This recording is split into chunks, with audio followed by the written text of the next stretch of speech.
snow-cold silence, the Karen Red case. Thanks to Kristin for this incredible story idea. Now let's begin tonight's breakdown. The night was ending, but for some, it would never truly be over. Picture a quiet Massachusetts suburb blanketed in fresh snow. The kind of snow that muffles sound, that makes the world feel suspended in time. In those early morning hours of January 29th, 2022, a Lexus SUV backed out of a residential driveway at 7 minutes past 5 in the morning. The camera captured it all in grainy detail. Inside that vehicle sat Karen Reed, a financial analyst whose life was about to become a national obsession. What she didn't know as those tyres crunched over ice was that her boyfriend, Boston police officer John O'Keefe, lay dying in the snow just miles away. And what none of them knew was that this death would unravel into one of the most controversial criminal cases in modern Massachusetts history, splitting a community down the middle and raising questions that still echo through courtrooms and living rooms across America. This is not just a story about a death in the snow. This is a story about what happens when the people sworn to find the truth might be the ones hiding it. The night everything changed. January 28th, 2022 started like many winter weekends in the Boston area. Karen Red and John O'Keefe had been dating for over 2 years. He was a 16-year veteran of the Boston Police Department, a father figure to his niece and nephew after his sister's death, a man known for his dedication to family and his work. Karen was successful in her own right, established in her career, respected by colleagues. They were the kind of couple that seemed solid, the kind neighbours would describe as nice people without a second thought. Around 9 that evening, they arrived at the Waterfall Bar and Grill in Canton, Massachusetts. It was a typical night out, drinks with friends, laughter cutting through the winter chill that had settled over the region. Security cameras captured them entering together. Witnesses later recalled seeing them at the bar, nothing unusual, nothing that suggested the tragedy waiting in the hours ahead. The evening wore on, drinks were poured, conversations flowed, and eventually, as it always does, the night began winding down. After midnight, they left the bar. This is where the story everyone thought they knew begins to fracture into competing narratives, each one claiming truth, each one pointing fingers in different directions. According to the prosecution's version of events, Karen and John drove to 34 Fairview Road, the home of Brian Albert, a former Boston police officer who had retired from the force. It was supposed to be an after-party, a chance to continue the night's festivities in a more private setting. But somewhere in the confusion of that snowy night, something went terribly wrong. At 7 minutes past 5 on the morning of January 29th, surveillance footage captured Karen's Lexus SUV backing out of the garage at John's residence in Canton. The timestamp would become crucial, dissected frame by frame in the investigation to come. Shortly after that footage was recorded, John O'Keefe was found lying in the snow outside 34 Fairview Road. He was unresponsive, his body already succumbing to the brutal Massachusetts winter.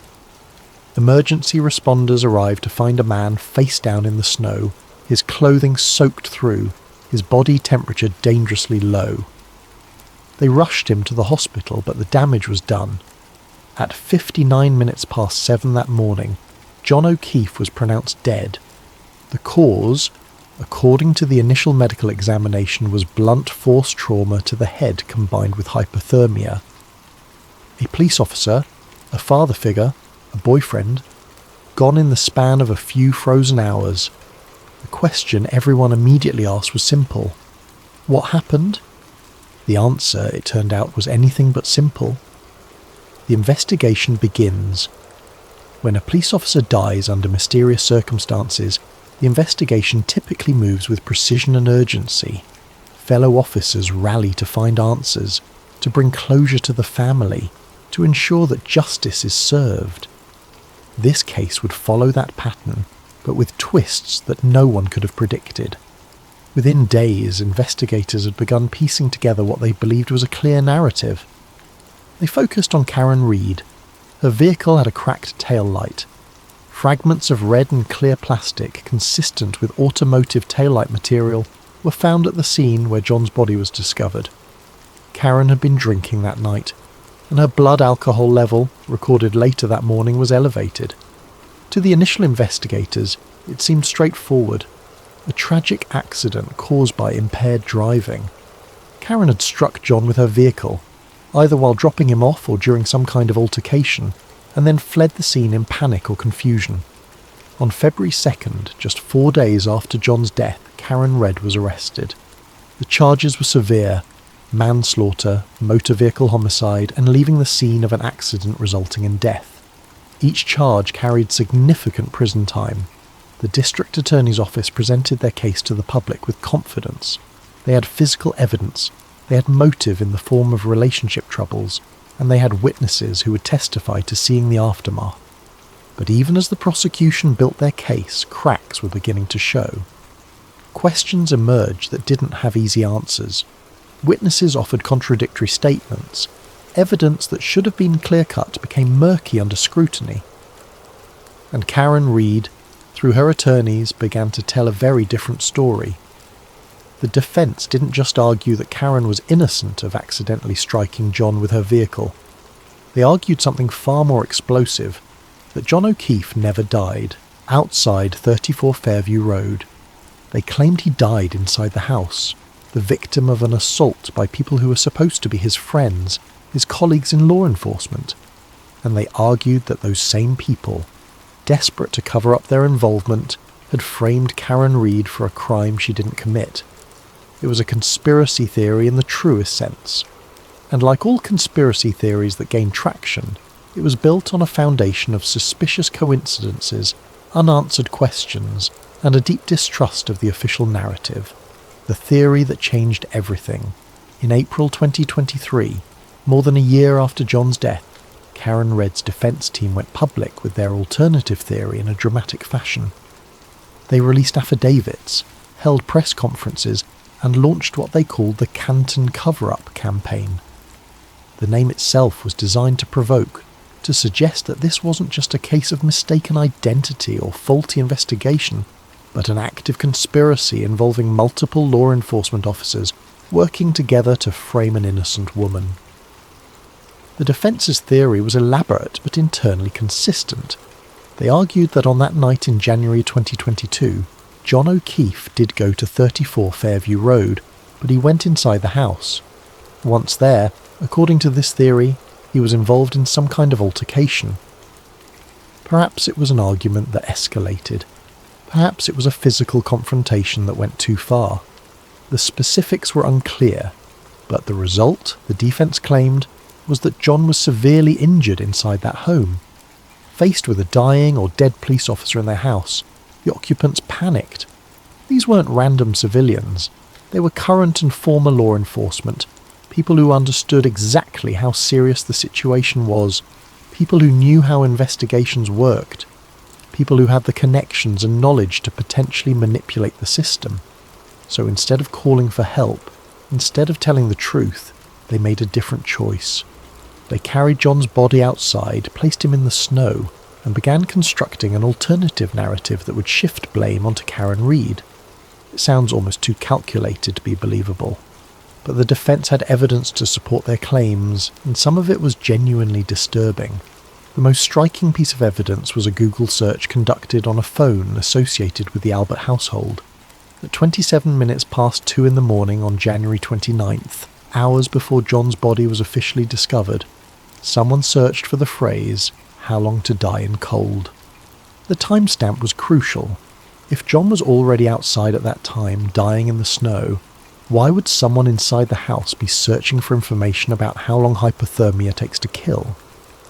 The defence argued this search was made by someone who knew John was outside, someone who was watching the clock, someone who needed to know how long to wait before discovering the body. Then there was the tail light. The prosecution's case relied heavily on the cracked tail light of Karen's Lexus as proof that she had struck John with her vehicle. but the defence brought in experts who examined photographs of the tail light taken at different times during the investigation. These experts testified that the damage pattern didn't match what would be expected from striking a person. More concerning, they claimed the photographs showed the tail light had been damaged further between initial evidence photos and later examination, suggesting someone had tampered with the evidence to make it appear more consistent with the prosecution's theory. Witness statements also began to unravel under scrutiny. Multiple people who were at 34 Fairview Road that night gave statements to police. But their accounts didn't align. Some said they never saw John arrive. Others said they were asleep and didn't know he'd been there at all. But phone records and other evidence suggested more activity in the house during the crucial hours than these witnesses were admitting. Why would people lie about whether they saw John unless they had something to hide? The investigation of the investigators. As the defence's theory gained public attention, scrutiny fell on the people conducting the investigation. And what emerged from that scrutiny was deeply troubling, regardless of which version of events you believed. The lead investigator on the case was Massachusetts State Police Trooper Michael Proctor. On the surface, he seemed like a competent officer with years of experience. But as the case progressed, text messages from Proctor's phone were uncovered and released to the defence as part of discovery. What those texts revealed was shocking. Proctor had sent numerous messages to friends and fellow officers about Karen Reed, and they were vicious. He mocked her appearance, made crude sexual comments, and expressed frustration with the case. In one particularly damaging exchange, he wrote about the difficulties in proving the prosecution's theory. "We won't be able to prove she hit him with her car. All the powers that be want answers ASEEP. Zero chance she skates." Read that again. The lead investigator, early in the investigation, was already expressing doubt about whether they could prove their own theory, while simultaneously stating that pressure from superiors meant Karen couldn't be allowed to avoid charges. That's not how justice is supposed to work. Investigations are meant to follow the evidence wherever it leads, not to start with a conclusion and work backward to justify it. The texts got worse. Proctor discussed wanting to use his badge to gain access to Karen's private medical records. He joked about inappropriate searches of her personal information. The pattern was clear. This wasn't an objective investigation. This was a personal crusade. On March 19, 2025, Michael Proctor was fired from the Massachusetts State Police. The official reason was the derogatory texts about Karen Reed and alleged mishandling of evidence. By that point, the damage to the prosecution's case was irreversible in the court of public opinion, even if the legal proceedings continued. But Proctor wasn't the only investigator whose conduct raised questions. The defence pointed out numerous unusual aspects of the evidence collection and preservation. Karen's vehicle was towed to a police facility, but instead of being secured in a locked bay as would be standard for such crucial evidence, it was left in an area accessible to multiple officers. Her cell phone from the night of the incident was taken by investigators, but then mysteriously went missing for a period of time before being found again. Chain of custody documentation, which should meticulously track evidence from collection to courtroom, had gaps and inconsistencies. Perhaps most troubling were the connections between the investigators and the potential suspects in the defence's alternative theory. Brian Albert, the owner of 34 Fairview Road, was a former Boston police officer. His brother was an active officer. His wife's sister, Jennifer McCabe, was also at the house that night, and her phone was the one associated with the How Long to Die in Cold search.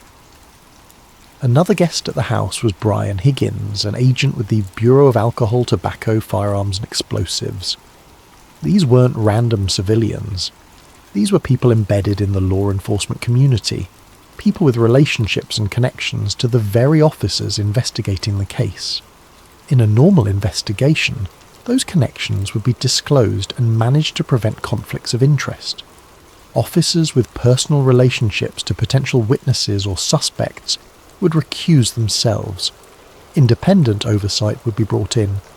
None of that happened here, at least not initially. Instead, the investigation proceeded with investigators who had professional and personal ties to the very people the defence was accusing of murder and conspiracy.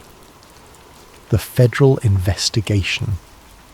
As the case gained national attention and the allegations of misconduct piled up, federal authorities took notice.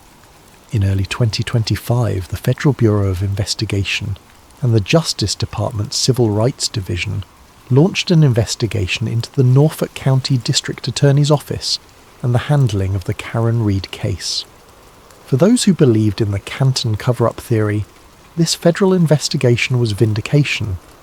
Finally, they thought, an outside agency with no local connections would uncover the truth. The corruption would be exposed, the real killers would be brought to justice, and Karen Read would be exonerated. But in March 2025, the federal investigation closed without bringing any charges. No indictments were issued against Brian Albert, Jennifer McCabe, Brian Higgins, or anyone else accused in the defence's theory. No charges were brought against Michael Proctor or other investigators for evidence tampering or conspiracy. The investigation simply ended, with federal authorities offering little public explanation for their decision. For the prosecution, this was proof that the conspiracy theory was exactly that. A theory unsupported by evidence robust enough to bring charges.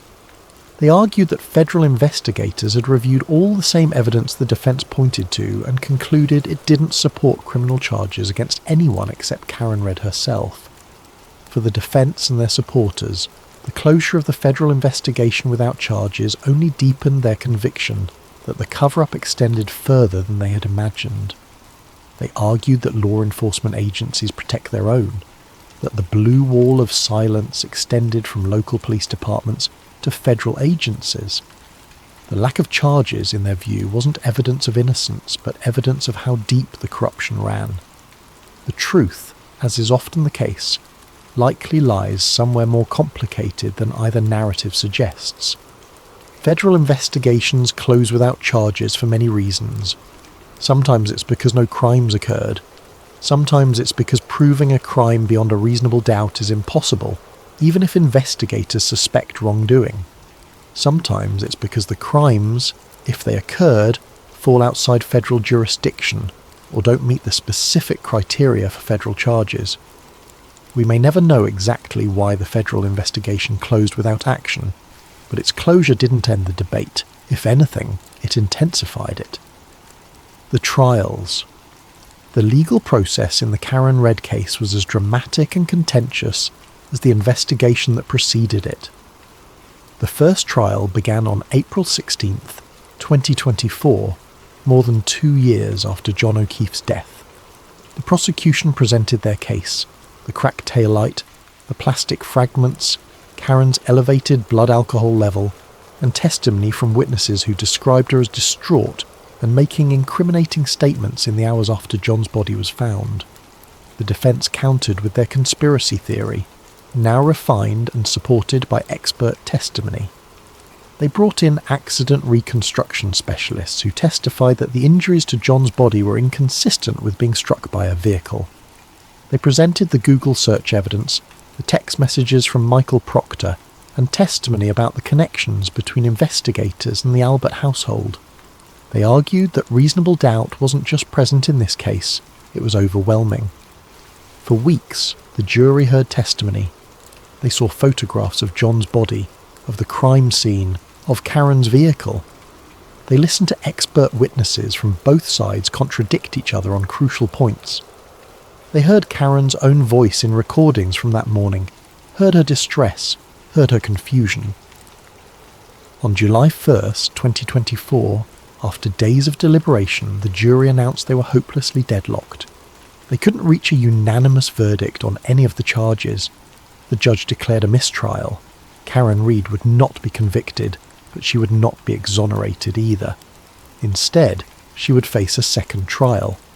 The retrial began on April 1st, 2025. By this point, the case had become a media sensation. Supporters of Karen Read gathered outside the courthouse daily, holding signs proclaiming her innocence and demanding justice for what they saw as a law enforcement conspiracy. The trial was live-streamed, with thousands watching the proceedings in real time and dissecting every moment on social media. This time, the jury reached a verdict. On the most serious charges, second-degree murder and manslaughter, they found Karen Read not guilty. They also acquitted her of leaving the scene of an accident. But on one charge, operating a vehicle under the influence of alcohol, they found her guilty. The judge sentenced her to 1 year of probation. The split verdict satisfied no one completely. The prosecution argued it proved Karen was impaired and operating her vehicle recklessly that night, even if the jury couldn't conclude she had deliberately or accidentally killed John O'Keefe. The defence and Karen's supporters argued the not guilty verdicts on the most serious charges vindicated their theory that she had been framed, and the single guilty verdict was a compromise by jurors who felt pressure to convict on something after such a lengthy and expensive trial. Karen Read walked out of the courthouse on probation, legally neither fully guilty nor fully innocent in the death of the man she loved. The unanswered questions. Even after 2 trials, after thousands of hours of investigation, after millions of words written and spoken about this case, fundamental questions remain unanswered. Did John O'Keefe ever go inside 34 Fairview Road that night? There is no surveillance footage from inside the house showing his arrival. Every person who was in that house that night claims they did not personally see him enter. Yet the defence argues he must have been inside based on his injuries and the circumstances of his death. Without video evidence or a witness willing to break ranks and tell a different story, this question remains open. What caused John's injuries? The medical examiner who performed the autopsy concluded his injuries were consistent with being struck by a vehicle and exposure to the cold. But defence experts examined the same body, the same photographs, the same medical data, and concluded his injuries were consistent with a beating, including wounds they argued came from a dog attack based on the pattern of marks on his arm. 2 sets of experts, 2 completely different conclusions. Both can't be right, but how is a jury, or the public, supposed to determine which experts to believe? When exactly did John die? The timeline is crucial to both theories. The prosecution needs him to have been struck by Karen's vehicle and left outside to die in the early morning hours. The defence needs him to have been alive inside the house long enough for the conspiracy to unfold and for that Google search about hypothermia timing to make sense. Phone records show John's phone locked and stopped recording activity at a specific time, but does that mean he died then? Or just that his phone died or was damaged? Who made that Google search? The search for how long to die in cold came from a phone associated with Jennifer McCabe, who was at the Albert House that night. When questioned about it, she denied making the search and suggested it must have been a mistake or an artifact of some technical glitch. Forensic analysts confirmed the search was real and occurred at the timestamp indicated. So who made it and why? Was evidence tampered with? The defence presented testimony suggesting Karen's taillight was damaged further during the investigation to make it more consistent with the prosecution's theory. They pointed to inconsistencies in photographs taken at different times. The prosecution argued any apparent differences were due to lighting, camera angles, or the natural process of collecting and examining fragile evidence. Without a video recording of every moment the vehicle was in custody, proving tampering definitively is nearly impossible, but the suggestion alone casts doubt on the evidence's reliability. Why did Michael Proctor send those texts? Even people who believe in Karen's guilt struggle to defend Proctor's conduct. His messages were inappropriate by any standard, and his admission that they struggled to prove their own theory, while feeling pressure to secure a conviction, is deeply troubling. Was he just a crude, unprofessional investigator who nonetheless pursued a legitimate case, or were his texts evidence of a predetermined conclusion he was trying to justify after the fact? The broader context. The Karen Read case didn't happen in a vacuum. As the case gained national attention, investigative journalists began examining the broader context of law enforcement in Norfolk County and the Canton area. what they found added fuel to the fire of conspiracy theories. In 2021, a woman named Sandra Birchmore died in Canton. The official ruling was suicide, but her family and advocates raised questions about that conclusion. Sandra had been involved with police officers from the Stoughton Police Department, and there were allegations of inappropriate relationships and potential abuse. When her death was initially investigated, some of the same networks of law enforcement officers that would later be connected to the Karen Read case were involved in that investigation as well. The parallels were impossible to ignore for those inclined to see a pattern. Here was another suspicious death in the same county, another investigation involving interconnected law enforcement, personnel, another family left with unanswered questions and suspicions of a cover-up. The Birchmore case eventually led to federal charges against one of the officers involved, Matthew Farwell, but only after years of advocacy by Sandra's family and outside journalists. The fact that it took so long for action to be taken, and that local investigators had initially closed the case, seemed to validate concerns about how law enforcement handled investigations of their own. These connections matter because they shape how people view the Karen Read case.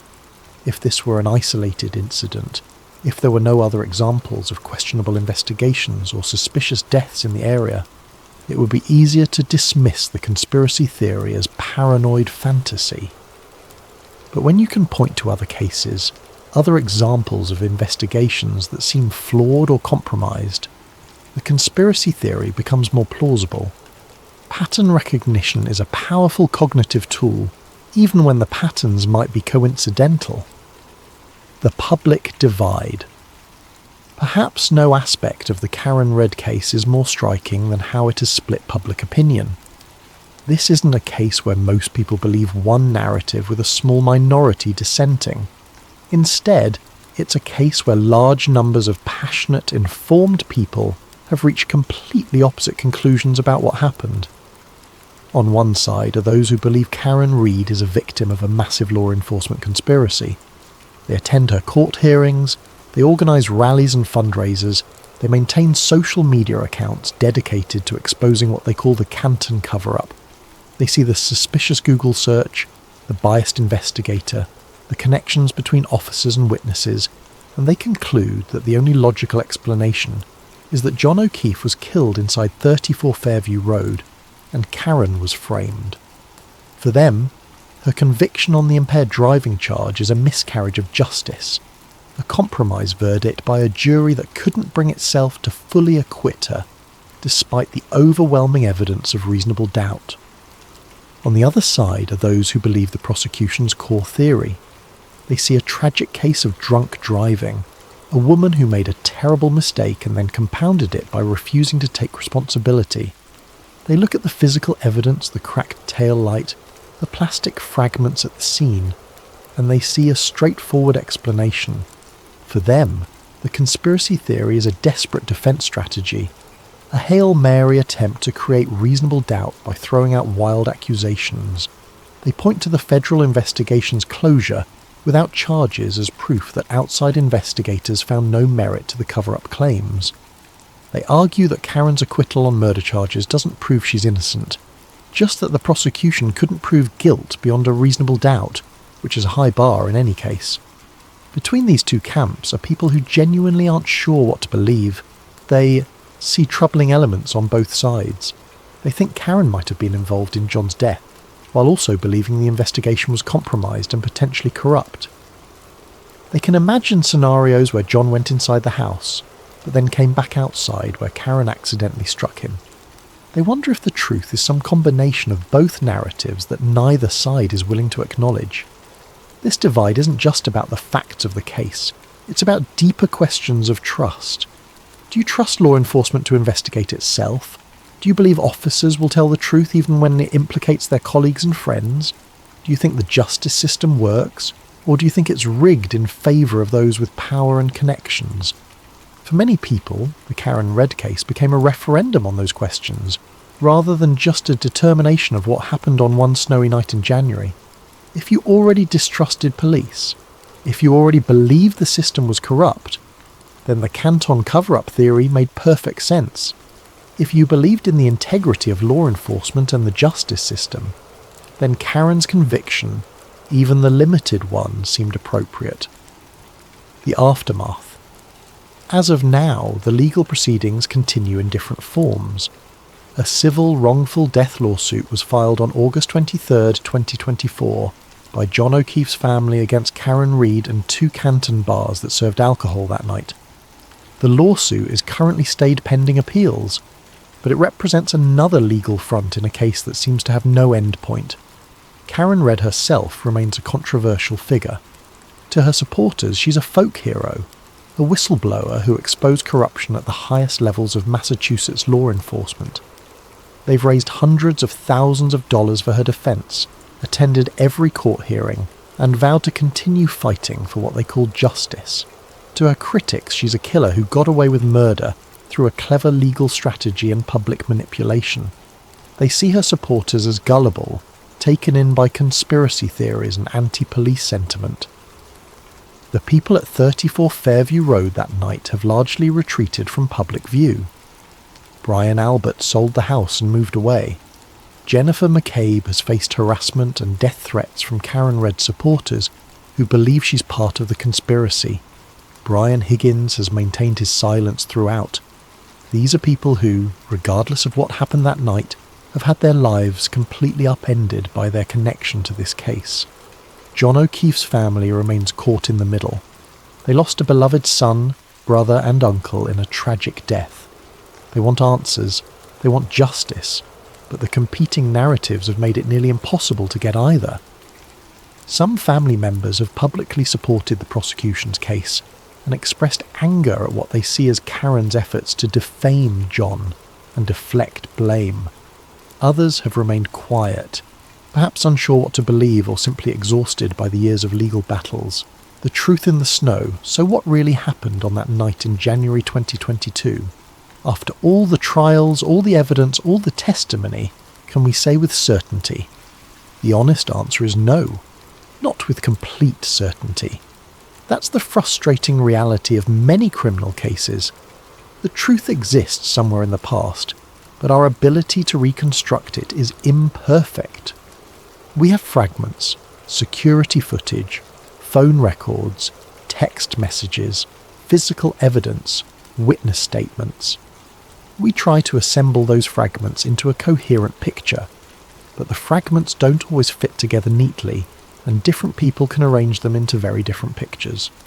What we can say is this: John O'Keefe died in the snow outside 34 Fairview Road in the early morning hours of January 29, 2022.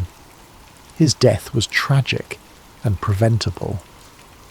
Whether Karen Reed caused his death through impaired driving, whether people inside that house caused his death through violence, or whether the truth involves some combination of factors we haven't fully understood, John deserved better than to die alone in the cold. We can also say that the investigation into his death was deeply flawed. Even if you believe the prosecution's theory, even if you think Karen Reed is guilty, the conduct of lead investigator Michael Proctor was inexcusable. His biased texts, his expression of doubt about the case combined with determination to secure a conviction, his admitted mishandling of evidence, all of that compromised the investigation. A case this serious deserved better.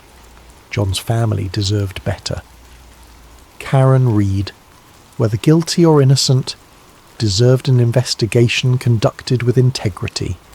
We can say that the connections between investigators and potential witnesses raised legitimate questions about conflicts of interest and whether the investigation was truly independent. In any case, but especially one involving law enforcement officers and their families, extra care should be taken to ensure investigators have no personal stakes in the outcome. That didn't happen here, and the failure to maintain proper boundaries opened the door for conspiracy theories that might have been easily dismissed if the investigation had been handled properly from the start. We can say that the justice system, for all its flaws, worked to some degree. Karen Reed had her day in court, actually multiple days across 2 trials. She had competent legal representation, evidence was examined, witnesses were cross-examined, and juries made their determinations. The fact that the verdicts didn't fully satisfy anyone doesn't mean the system failed. Sometimes justice is messy and incomplete, because the truth itself is messy and incomplete. What we can't say is exactly what happened in those crucial hours. We can't say with certainty whether Karen struck John with her vehicle, or whether he was assaulted inside the house. We can't prove who made that Google search or why. We can't definitively state whether evidence was tampered with, or whether apparent inconsistencies have innocent explanations. These uncertainties will likely never be fully resolved, and people will continue to debate them for years to come. The Watchman. Question.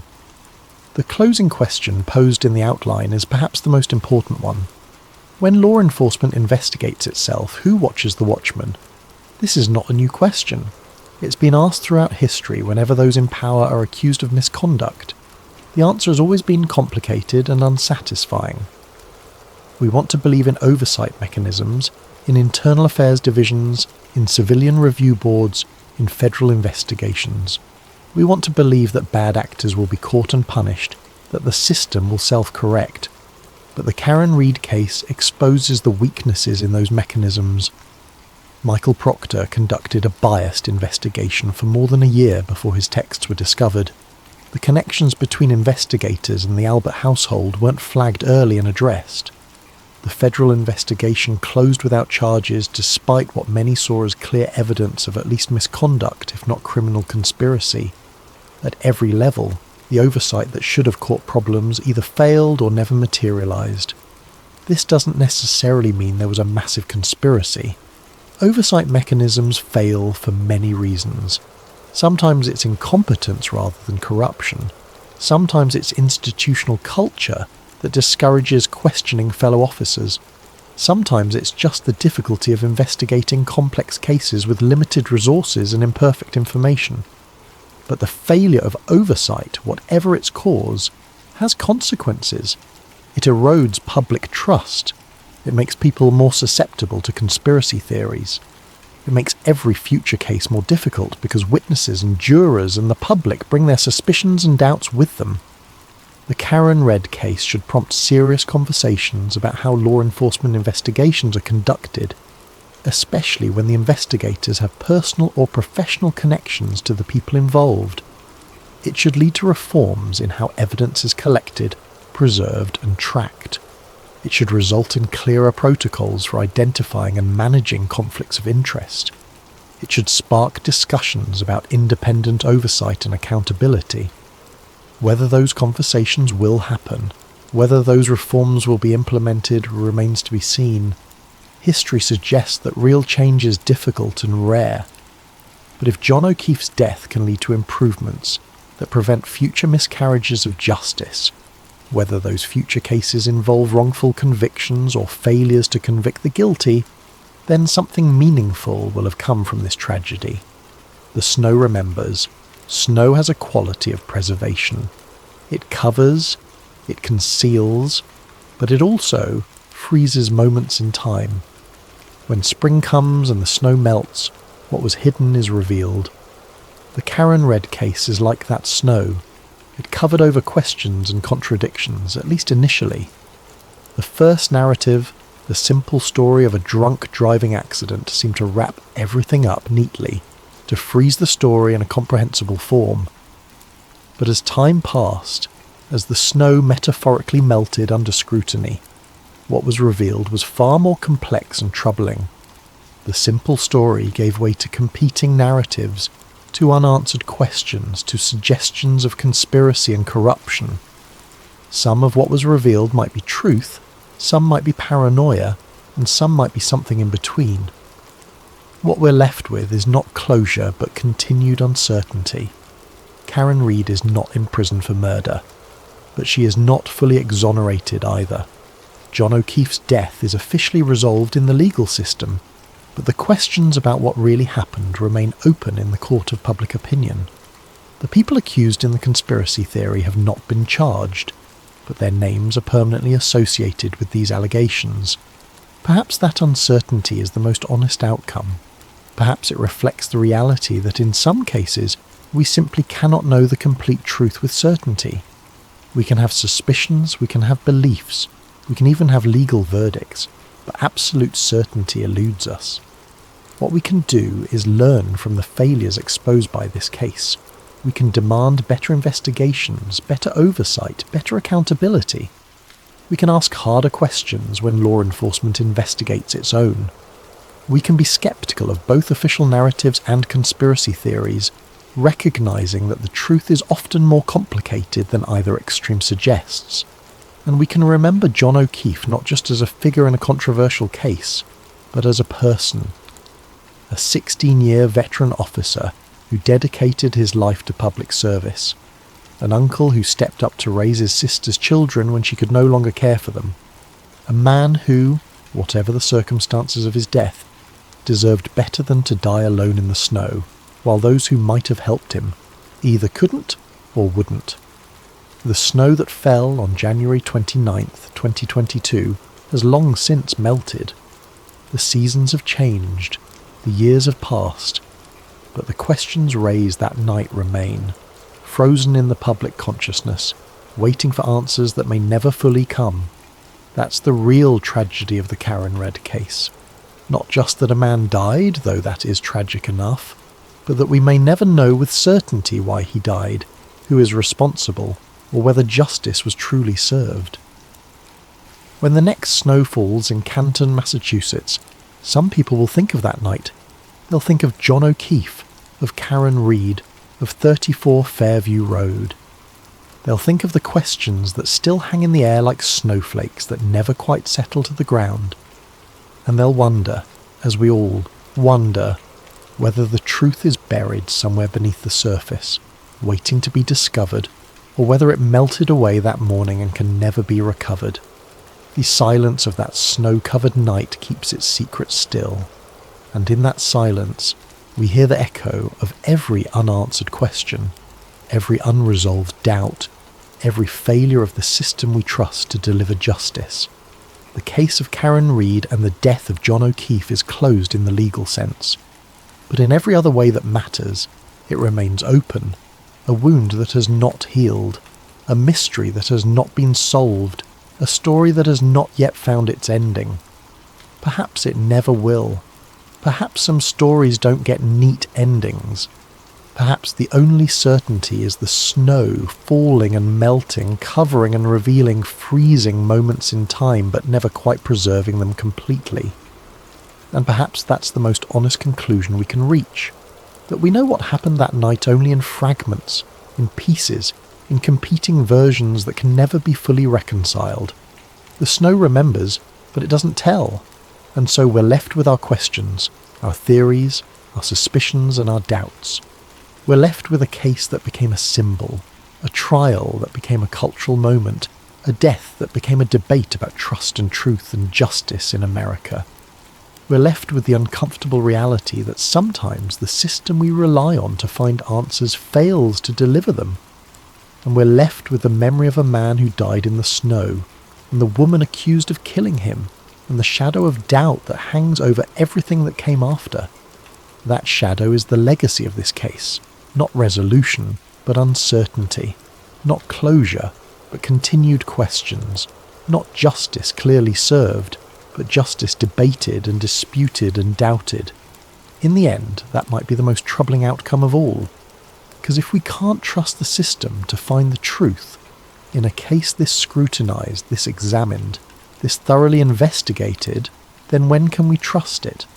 And if we can't answer that question, then the shadow grows longer, the doubt spreads wider, and the next case becomes that much harder to resolve.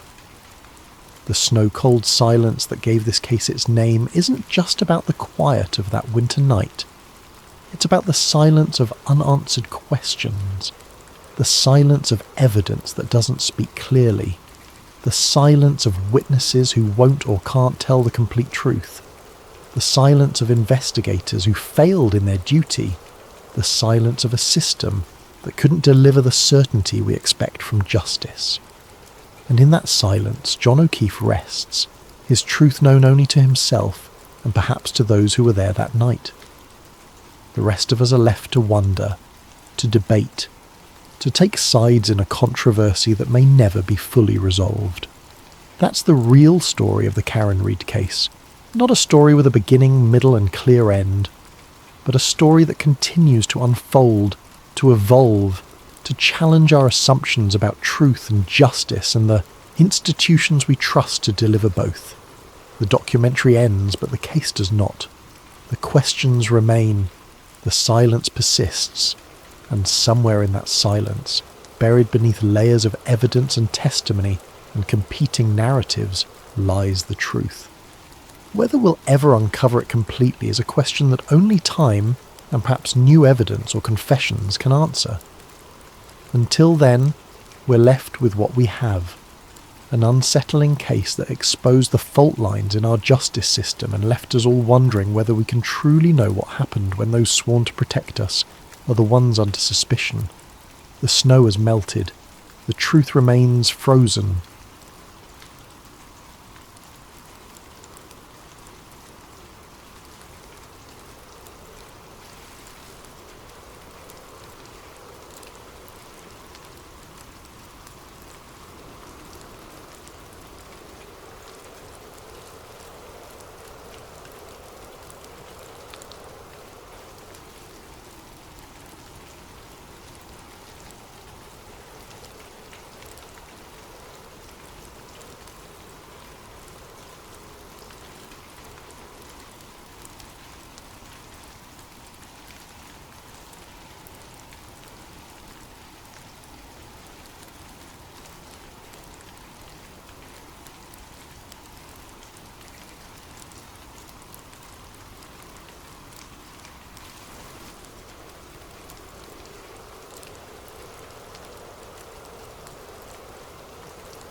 Good evening, and welcome to Sleep Theories. Before we dive into tonight's story, I'm curious about you, our listeners. How has your day been treating you? Are you winding down after a long day? Or perhaps you're on the other side of the world, just beginning your morning routine. What time is it where you are right now? And what corner of our vast planet are you calling home tonight? Whether you're listening from a bustling city apartment, a quiet countryside home, or somewhere in between, you're part of our global community of truth seekers and story lovers.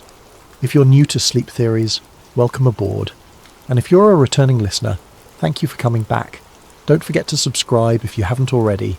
We have so many more mysteries to uncover together, and your subscription helps us bring these stories to light.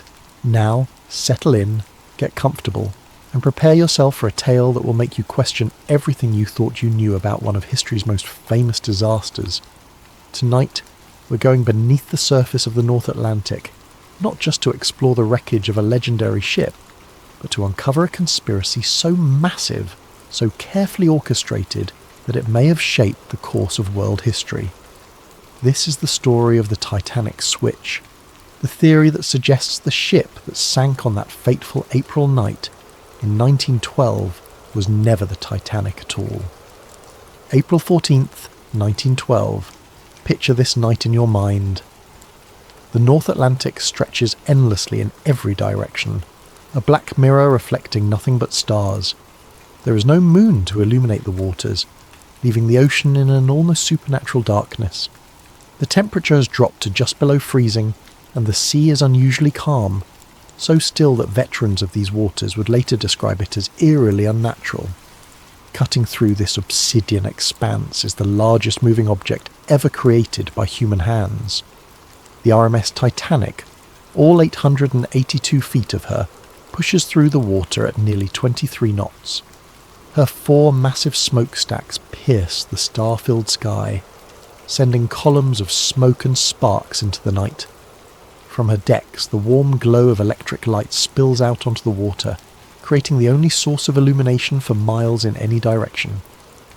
Inside this floating palace, over 2,000 souls are living what many believe to be their final hours, though they don't know it yet.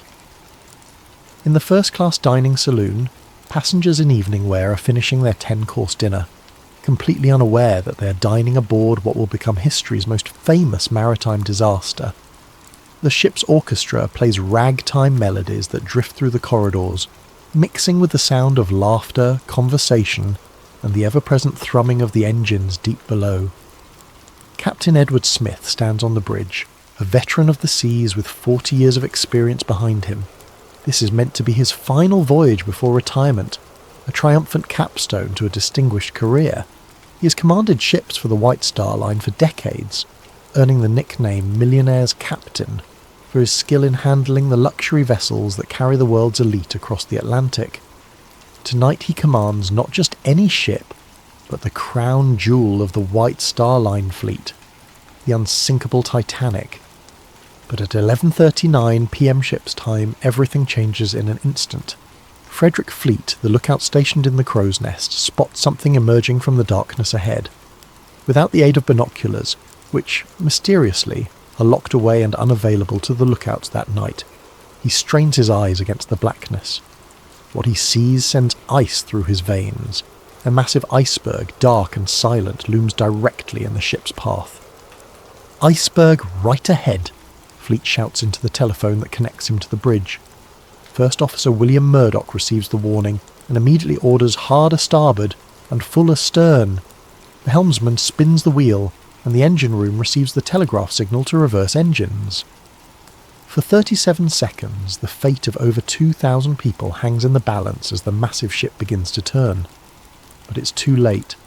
The Titanic's starboard side scrapes along the iceberg with what survivors would later describe as a sound like thunder, though to many passengers it felt like nothing more than a slight shudder. Some passengers on the lower decks report chunks of ice falling onto the deck, and a few even gather pieces as souvenirs, joking about their close call with the ice. They have no idea that their ship is already doomed. Below the waterline, the iceberg has opened up the first 5 compartments of the ship's hull. The Titanic was designed to survive flooding in up to 4 compartments, but 5 is too many. Thomas Andrews, the ship's designer who is aboard for this maiden voyage, quickly calculates the mathematics of disaster. With 5 compartments flooding, the ship will inevitably sink by the bow, pulling the rest of the vessel down with her. "How long do we have?" Captain Smith asks Andrews. "An hour, 2 at most." And so begins one of the most studied, documented and debated disasters in human history. Over the next 2 hours and 40 minutes, the unsinkable ship will break apart and slip beneath the waves, taking with her over 1,500 souls. The survivors will tell stories of heroism and cowardice, of the band playing hymns as the ship tilted toward her grave, of the insufficient lifeboats and the icy water that killed most victims within minutes. This is the story we all know. This is the official narrative that has been told and retold for over a century. But what if everything we think we know about that night is wrong? What if the ship that struck the iceberg and sank in the North Atlantic was never the Titanic at all? What if the real conspiracy began not in the aftermath of the disaster, but months before, in the shipyards of Belfast, where 2 sister ships sat side by side, and where a desperate plan was hatched to save a failing company from financial ruin? What if the disaster that shocked the world was not an accident, but the culmination of the most audacious insurance fraud ever attempted? Tonight, we're going to explore a theory that suggests the Titanic disaster was not just a tragedy, but a carefully orchestrated conspiracy involving some of the most powerful men in the world. We're going to examine evidence that points to a massive cover-up, one that may have claimed the lives of over 1,500 innocent people in service of greed, power, and political manipulation. This is the story of the Titanic switch, and by the end of our journey together, you may never look at this famous disaster the same way again. To understand the theory of the Titanic switch, we must first travel back to the shipyards of Belfast Island, where 2 virtually identical ships were taking shape side by side. The story begins not with disaster, but with dreams of maritime supremacy and the fierce competition between the great shipping lines of the early 20th century. Harland and Wolff Shipyard in Belfast was, at the time, one of the premier shipbuilding facilities in the world. The massive facility sprawled along the banks of the River Lagan, its enormous gantry cranes towering over the landscape like steel monuments to industrial ambition. It was here, in this cathedral of steel and rivets, that the White Star Line had commissioned 3 ships that would change ocean travel forever.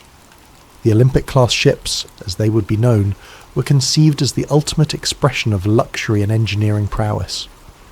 These were to be the largest, most opulent vessels ever built, designed to dominate the lucrative North Atlantic passenger route and crush the competition from rival shipping companies like Cunard Line. The first of these sister ships was the RMS Olympic, launched on October the 20th, 1910. She was a marvel of engineering, stretching 882 feet from bow to stern and weighing over 46,000 tons. Her 9 decks could accommodate over 2,000 passengers in unprecedented luxury, with amenities that included a swimming pool, a gymnasium, a Turkish bath, and dining rooms that rivaled the finest restaurants in London or New York. The Olympic was not just a ship. She was a floating city, a testament to British engineering and a symbol of the White Star Line's dominance of the seas. When she departed Southampton on her maiden voyage in June 1911, she carried with her the hopes and reputation of her builders. But less than 4 months after her maiden voyage, disaster struck. On September the 20th, 1911, the Olympic was departing Southampton when she collided with HMS Hawke, a Royal Navy cruiser. The impact was devastating. The Hawke's reinforced bow, designed to ram enemy vessels, punched a massive hole in the Olympic's starboard side, flooding 2 of her compartments and severely damaging her propeller shaft. The Olympic limped back to port, her maiden voyage season cut dramatically short. But the damage was far more extensive than initially apparent. When she was dry docked for inspection, the full extent of the catastrophe became clear. The collision had not only opened up her hull and damaged her propeller, but it had also twisted her keel, the backbone of the ship, potentially compromising her structural integrity for the remainder of her operational life. For the White Star Line, this was nothing short of a financial disaster. The Olympic had cost over $7.5 million to build, an astronomical sum in 1911. Now she faced months of expensive repairs, and even after those repairs, questions would remain about her seaworthiness and insurability. But the problems went deeper than just the cost of repairs. The collision with HMS Hawke had occurred under circumstances that placed the Olympic at fault. Captain Edward Smith, yes, the same Captain Smith who would later command the Titanic on her fatal voyage, had been in charge of the Olympic when the accident occurred. The subsequent Admiralty Court inquiry found the Olympic to blame for the collision, meaning that the White Star Line would receive no insurance compensation for the damage. This left the company facing a nightmare scenario. They had an expensive ship that needed costly repairs, no insurance money to pay for those repairs, and serious questions about whether insurance companies would be willing to fully cover the vessel in the future. The Olympic had gone from being the crown jewel of the White Star Line fleet to a massive financial liability virtually overnight. Meanwhile, in the same Belfast shipyard where the Olympic was undergoing her repairs, work was proceeding on her sister ship, the RMS Titanic. The Titanic was planned to be virtually identical to her older sister, with only minor modifications and improvements. From a distance, even expert ship observers would have difficulty telling the 2 vessels apart. They shared the same basic dimensions, the same general layout, the same distinctive 4-funnel silhouette that had become the signature of the White Star Line's premium vessels. This similarity, according to the switch theory, was not coincidental. It was the key to a plan that would solve the White Star Line's financial crisis, while simultaneously eliminating a massive liability. The theory suggests that sometime in late 1911 or early 1912, a decision was made at the highest levels of the White Star Line's ownership. Rather than spend millions repairing the Olympic and then operating her under a cloud of doubt about her structural integrity and insurability, they would swap the identities of the 2 ships. The damaged Olympic would be given the identity of the Titanic and sent out on what was ostensibly the new ship's maiden voyage. But this voyage would not be intended to reach New York. Instead, the disguised Olympic would be deliberately sunk, allowing the White Star Line to collect the full insurance value of a new undamaged vessel while simultaneously eliminating the financial burden of the real Titanic's damaged sister. Meanwhile, the real Titanic, now disguised as the Olympic, would quietly slip into service, her true identity hidden from the world. To understand why such a plan might have been attractive, we must consider the financial pressures facing the White Star Line in 1912. The company was owned by the International Mercantile Marine Company, a shipping trust controlled by American financier J.P. Morgan. Morgan had invested enormous sums in his shipping empire, but the business was facing increasing competition and declining profitability. The White Star Line needed the Titanic to be a success. They needed her to capture public imagination, dominate the headlines, and establish the company's supremacy on the North Atlantic route. But they also needed to resolve the Olympic problem before it bankrupted the entire operation. According to the switch theory, the solution was as elegant as it was terrible. Switch the ships, sink the damaged one while pretending it was the new one, collect the insurance money, and use the real new ship to rebuild the company's reputation and finances. The theory suggests that the work done on both ships during the winter of 1911 and 1912 was not routine maintenance and completion, but rather an elaborate process of swapping their identities. Features that differed between the ships would need to be altered. Documentation would need to be changed or destroyed. Most importantly, the workers involved would need to be either brought into the conspiracy or kept unaware of what they were truly doing. Harland and Wolff employed thousands of workers, and the shipyard was a maze of activity with multiple vessels under construction and repair simultaneously. In such an environment, it would be possible to make alterations to both ships without arousing suspicion, especially if the changes were explained as routine modifications or improvements. The workers who might notice discrepancies could be told they were simply upgrading the Olympic to match improvements made to the Titanic design, or vice versa. Only a handful of people at the very top of the hierarchy would need to know the true purpose of the work being done. But for such a plan to succeed, it would require more than just physical alterations to the ships. It would require careful planning of the disaster itself, ensuring that the right people were aboard and the right people were not, and that the sinking would occur in circumstances that would prevent too close an examination of the evidence.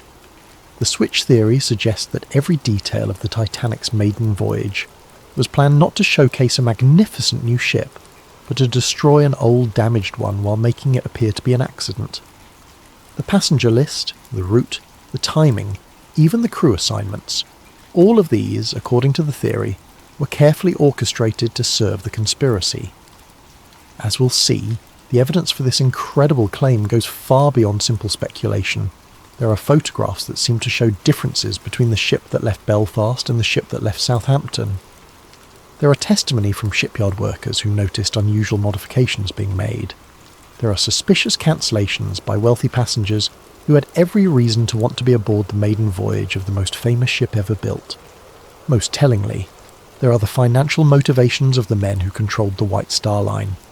Men who stood to lose millions if the Olympic problem was not resolved, and who stood to gain millions if a carefully planned disaster could eliminate their problems while simultaneously collecting insurance payments.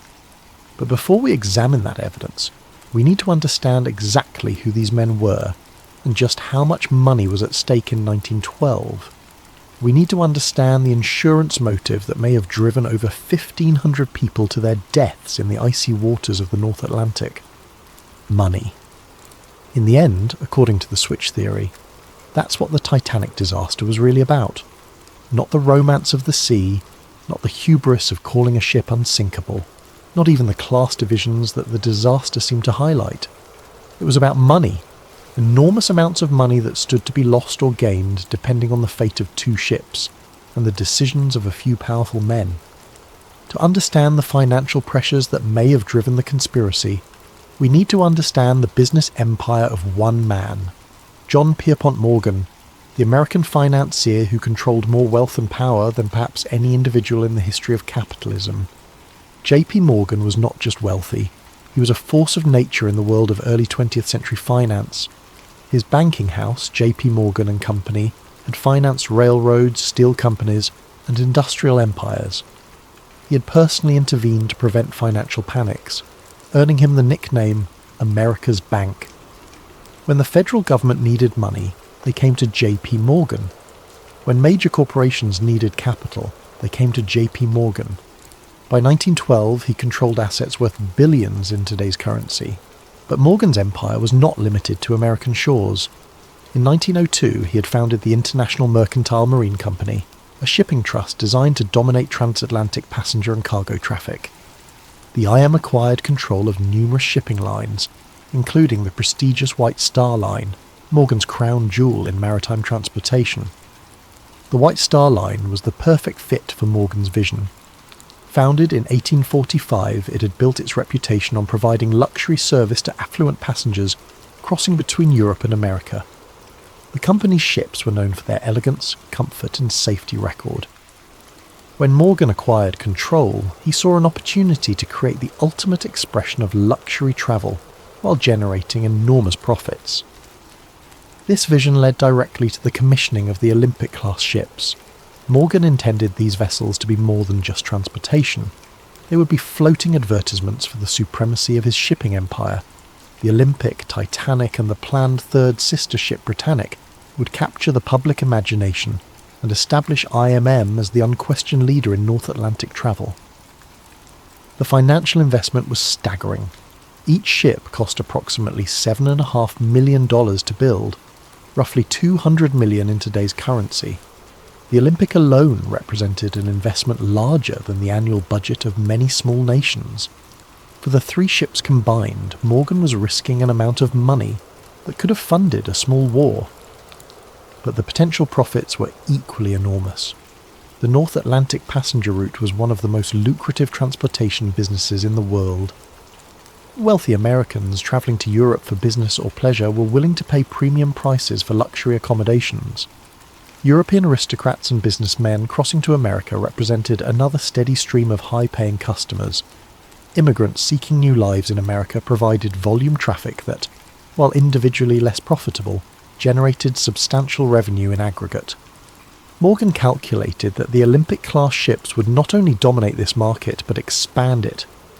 By offering unprecedented luxury and reliability, he could charge premium prices while attracting new customers who had never before considered ocean travel.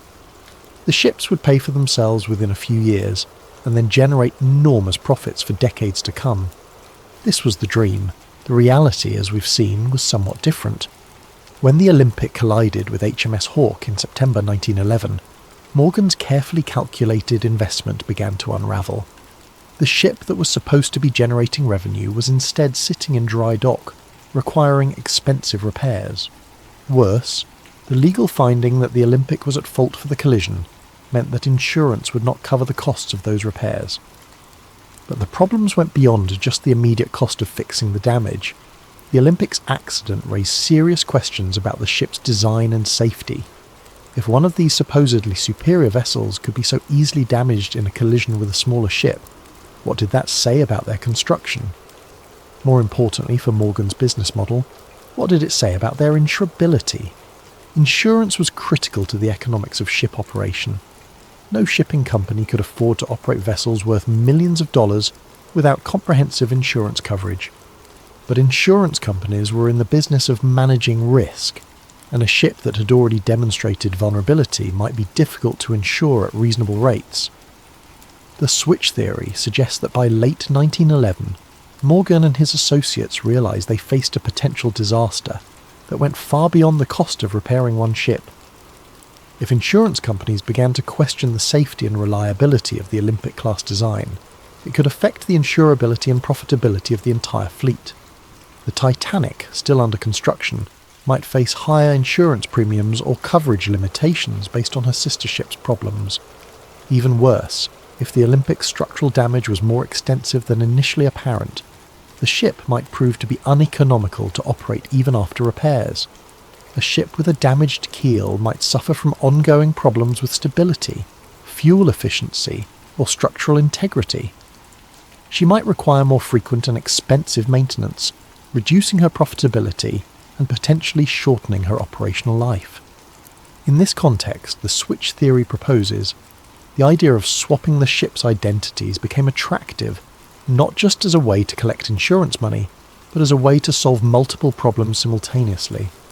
By sinking the damaged Olympic while disguised as the Titanic, the conspiracy would eliminate the problematic vessel while collecting insurance payments based on the value of a new, undamaged ship. The insurance money would not only compensate for the Olympic's construction costs, but would also provide capital to complete the real Titanic and put her into profitable service. Meanwhile, the real Titanic, now operating under the Olympic's identity, would begin generating revenue immediately. Any questions about the Olympic's performance could be explained away as improvements made during her repair period. The beauty of the plan, from a financial standpoint, was that it transformed a major liability into a substantial asset. Instead of losing money on repairs and operating a damaged ship of questionable profitability, the conspiracy would collect full insurance value for a total loss, while simultaneously putting an undamaged vessel into service. But for such a plan to work, the insurance aspects would need to be carefully managed. The Titanic was insured for £650,000, approximately $75 million in today's currency. This was a substantial amount, but it was less than the ship's actual construction cost, partly because insurance values were typically set below replacement cost to discourage fraudulent claims. However, the insurance money would still represent a significant recovery of Morgan's investment. Combined with the revenues that the real Titanic could generate while operating as the Olympic, the financial benefits of the switch could potentially exceed the total cost of both ships. The theory also suggests that the conspiracy would have additional financial benefits beyond the immediate insurance recovery. By eliminating the Olympic's problems, Morgan could proceed with his plans for the third sister ship, Britannic, without the cloud of questions about the class's design and safety. The successful maiden voyage of the Titanic would generate publicity and confidence that would benefit the entire White Star Line fleet. But perhaps most intriguingly, the switch theory proposes that the financial motive may have extended beyond simple insurance fraud. Some versions of the theory suggest that the disaster was timed to coincide with other events that would benefit Morgan's broader financial interests. In 1913, just 1 year after the Titanic disaster, the United States Federal Reserve System was established. This new central banking system fundamentally changed how American finance operated, and J.P. Morgan was one of its strongest supporters. The Federal Reserve centralized control of American monetary policy and created new opportunities for the kind of large-scale financial manipulation that Morgan specialized in. However, Morgan faced opposition to the Federal Reserve from some quarters, including wealthy Americans who preferred the existing decentralized system. Some of these opponents happened to be aboard the Titanic when she sank. Benjamin Guggenheim, heir to a mining fortune and a vocal critic of centralized banking, went down with the ship. Isidor Straus, co-owner of Macy's department store and another Federal Reserve opponent, died along with his wife. John Jacob Astor IV, one of the wealthiest Americans and a skeptic of Morgan's financial schemes, also perished in the disaster. Meanwhile, J.P. Morgan himself, who had booked passage on the Titanic's maiden voyage, cancelled his trip at the last minute citing illness. Several of Morgan's business associates and political allies also cancelled their bookings while his opponents sailed to their deaths. This aspect of the theory suggests that the Titanic disaster may have served multiple purposes for Morgan. Not only did it solve his immediate problem with the Olympic and provide insurance money, but it also eliminated some of his most powerful opponents in the debate over American financial policy. Whether or not this political dimension was part of the original plan, the financial motive alone would have been sufficient to drive such a conspiracy. Morgan stood to lose millions if the Olympic problem was not resolved, and he stood to gain millions if a carefully orchestrated disaster could eliminate his problems while collecting insurance payments. The amounts of money involved were so large that they could influence the decisions of governments and the fate of thousands of people. In the world of early 20th century finance, where a handful of men controlled wealth comparable to entire national budgets, the lives of 1,500 passengers might have seemed like acceptable collateral damage in service of a larger financial strategy. But money and motive alone do not prove a conspiracy. For the switch theory to be credible, there must be physical evidence that the ships were actually swapped. there must be documentation, photographs, and testimony that support the claim that the vessel that sank was not the Titanic but her damaged sister.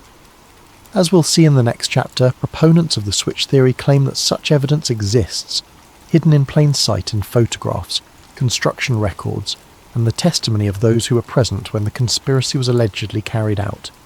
The human eye, they say, can be deceived. Photographs, however, do not lie.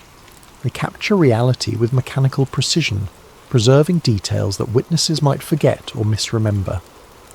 For proponents of the switch theory, photographic evidence forms the backbone of their case that the ship which sank on April 15th, 1912, was not the Titanic, but her sister ship, the Olympic. To understand this evidence, we must first appreciate just how similar the Olympic and Titanic actually were. Both ships were built from virtually identical blueprints, with the same overall dimensions, the same basic layout, and the same distinctive four-funnel profile. From a distance, even maritime experts would have difficulty distinguishing between them. However, they were not absolutely identical. The Titanic incorporated several design improvements based on experience gained from the Olympic's early service. More importantly, she included modifications specifically requested by passengers and crew who had sailed on the Olympic and identified areas for improvement. These differences, while minor, were distinctive enough that they could be identified by careful observers. And according to switch theory proponents, photographs of the ship that left Southampton on April 10, 1912, show features that match the Olympic rather than the Titanic. The most frequently cited difference involves the porthole arrangements on a deck, the ship's uppermost passenger deck. The original Titanic plans showed 16 portholes along the forward section of this deck. The Olympic, however, had been built with only 15 portholes in the same area. When the Olympic was being repaired after her collision with HMS Hawke, the damaged area included part of this porthole arrangement. Photographs taken of the Olympic during her repair period show workmen modifying the porthole configuration in this section. Switch theory proponents claim that these modifications were made to match the Titanic's 16 porthole design, as part of the process of disguising the Olympic as her sister ship. However, photographs of the ship that departed Southampton on the Titanic's supposed maiden voyage show only 15 portholes in the critical area, matching the Olympic's original configuration, rather than the Titanic's planned design. This discrepancy might seem minor, but it's precisely the kind of detail that would be difficult to alter quickly and completely. Changing porthole arrangements required cutting through the ship's steel hull and then reinforcing and refinishing the area. It was exactly the sort of modification that might be overlooked in a hasty effort to swap the ship's identities. Another frequently cited difference involves the arrangement of the ship's lifeboats. The Olympic and Titanic were built with slightly different davit systems, mechanical devices used to lower lifeboats into the water. The Titanic was designed with a newer, more efficient davit arrangement that allowed for quicker deployment of the boats. Photographs of the ship at Southampton show what appear to be the older style davits consistent with the Olympic's original configuration. Switch theory proponents argue that the newer davits planned for the Titanic were never installed because the ship that sailed was actually the disguised Olympic. This detail takes on additional significance when considered alongside survivor testimony about the difficulty experienced in launching lifeboats during the disaster. Several witnesses reported problems with the davit mechanisms, delays in getting boats into the water, and confusion about the operation of the launching equipment. If the ship was actually the Olympic with her older davit systems, such problems might explain some of the difficulties experienced during the evacuation. More controversial is evidence related to the ship's propeller systems. The Olympic suffered significant damage to her centre propeller shaft during the collision with HMS Hawke. Repairs to this system were complex and expensive, requiring removal and replacement of major components. Some switch theory proponents claim that rather than properly repairing the Olympic's propeller system, the damaged components were simply patched or temporarily fixed. They argue that the ship that sailed from Southampton had a compromised propulsion system that would have affected her handling and manoeuvrability. This claim is supported, they suggest, by testimony from passengers who noted that the ship seemed to vibrate unusually during the voyage, and by reports that the ship was not achieving her expected speed. If the Titanic was actually the Olympic with a damaged propeller system, these performance issues would be explained. Perhaps more significant than these technical details are the human testimonies from those who worked on the ships. Several workers at Harland and Wolff reported unusual activity during the winter months when both ships were in the shipyard together. James Fenton, a painter who worked on both vessels, later claimed that he noticed significant work being done to modify the Olympic during what was supposedly a routine repair period. According to Fenton, workers were making changes that seemed to go far beyond fixing collision damage. They were altering features of the ship that had nothing to do with the areas damaged in the Hawke incident. Fenton specifically mentioned work being done on the Olympic's passenger accommodations, including modifications to cabin layouts and public room configurations. He claimed that these changes seemed designed to make the Olympic more closely resemble the Titanic's interior arrangements. Even more intriguingly, Fenton reported that workers were instructed to swap various brass fittings and fixtures between the two ships. Nameplates, cabin numbers, and other identifying features were removed from both vessels and apparently switched. When Fenton asked supervisors about this work, he was told it was part of standardising equipment between the sister ships. Another shipyard worker, Robert Hichens, reported seeing unusual activity in the area where the ships' names were painted on their hulls. According to Hichens, the name plates and hull markings on both ships were removed and replaced during the repair period. He assumed this was routine maintenance, but later wondered whether something more significant was happening. Perhaps most compelling is testimony from John Halpin, a shipfitter who worked on both vessels. Halpin claimed that he was specifically assigned to work on swapping interior fittings between the Olympic and the ship under construction that was supposedly the Titanic. He was told that this was being done to upgrade the Olympic with improvements developed for her sister ship. However, Halpin noticed that the work seemed to go both ways. Features from the Olympic were also being installed on the other ship. When he questioned this, supervisors told him that they were standardising the designs to make maintenance and operation more efficient. Only years later, after the disaster, did Halpin begin to suspect that the work he'd been assigned might have been part of a larger deception. He realised that the extensive swapping of components between the ships could have been part of a process of switching their identities entirely. These worker testimonies are supported by documentary evidence from the shipyard. Harland and Wolff's work records from the winter of 1911 to 1912 show extensive modifications being made to both ships. While much of this work was clearly related to repairing the Olympic's collision damage, some entries describe tasks that seem unrelated to the repairs. For example, records show work being done on both ships' passenger cabin configurations, dining room layouts, and recreational facilities. This work is described in vague terms that make it difficult to determine exactly what was being done, but the volume of interior modification seems excessive for routine maintenance or repair work. More suspicious are gaps in the documentation. Several weeks' worth of work records are missing from the shipyard files, apparently lost or destroyed. The missing records cover precisely the period when the most extensive work was being done on both ships. Additionally, some surviving records contain unusual notations and corrections that suggest original entries were altered or replaced. Work orders that originally specified tasks for the Olympic appear to have been changed to specify the same work for the Titanic and vice versa. Switch theory proponents also point to photographic evidence from inside the ships. Comparison of interior photographs taken during construction with photographs taken aboard the ship that sailed from Southampton reveals several discrepancies. The most notable differences involve the first-class dining room and the grand staircase. The Olympic's dining room was originally designed with a specific pattern of decorative panels and light fixtures. The Titanic was planned to have an improved version of the same space, with subtle but distinctive differences in the decorative scheme. Photographs taken aboard the ship at Southampton show decorative features that match the Olympic's original design, rather than the improvements planned for the Titanic. Similarly, details of the grand staircase appear to match the Olympic's configuration, rather than the Titanic's planned modifications. These interior discrepancies are particularly significant because they would be difficult to fake or alter after the disaster. Unlike exterior features that might be changed by salvage operations or natural deterioration, interior photographs taken before the voyage provide a permanent record of the ship's actual configuration. However, the most dramatic physical evidence cited by switch theory proponents involves the ship's construction numbers. Every vessel built by Harland and Wolff was assigned a unique yard number that was stamped or engraved on various components throughout the ship. These numbers served as permanent identification that could not be easily altered or forged. The Olympic was assigned yard number 301. The Titanic was assigned yard number 3909.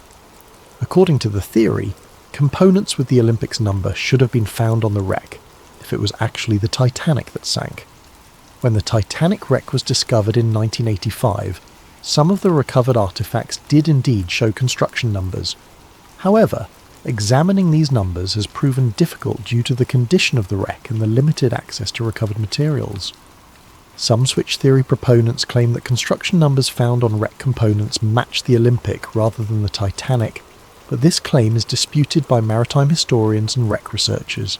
The numbers are often partially obscured or damaged, making definitive identification difficult. More recently, some researchers have used advanced imaging techniques to examine construction details on the wreck itself. These studies have identified several features that appear to match the Olympic's configuration rather than the Titanic's planned design. For example, the propeller arrangement on the wreck appears to show evidence of the repair work done to the Olympic's damaged propulsion system. The centre propeller, which should have been a 3-blade design on the Titanic, appears to be a 4-blade configuration that matches repairs made to the Olympic. Similarly, hull plates in areas that should have been newly constructed for the Titanic show evidence of previous damage and repair that would be consistent with the Olympic's collision damage. However, these findings are highly technical and disputed by many experts.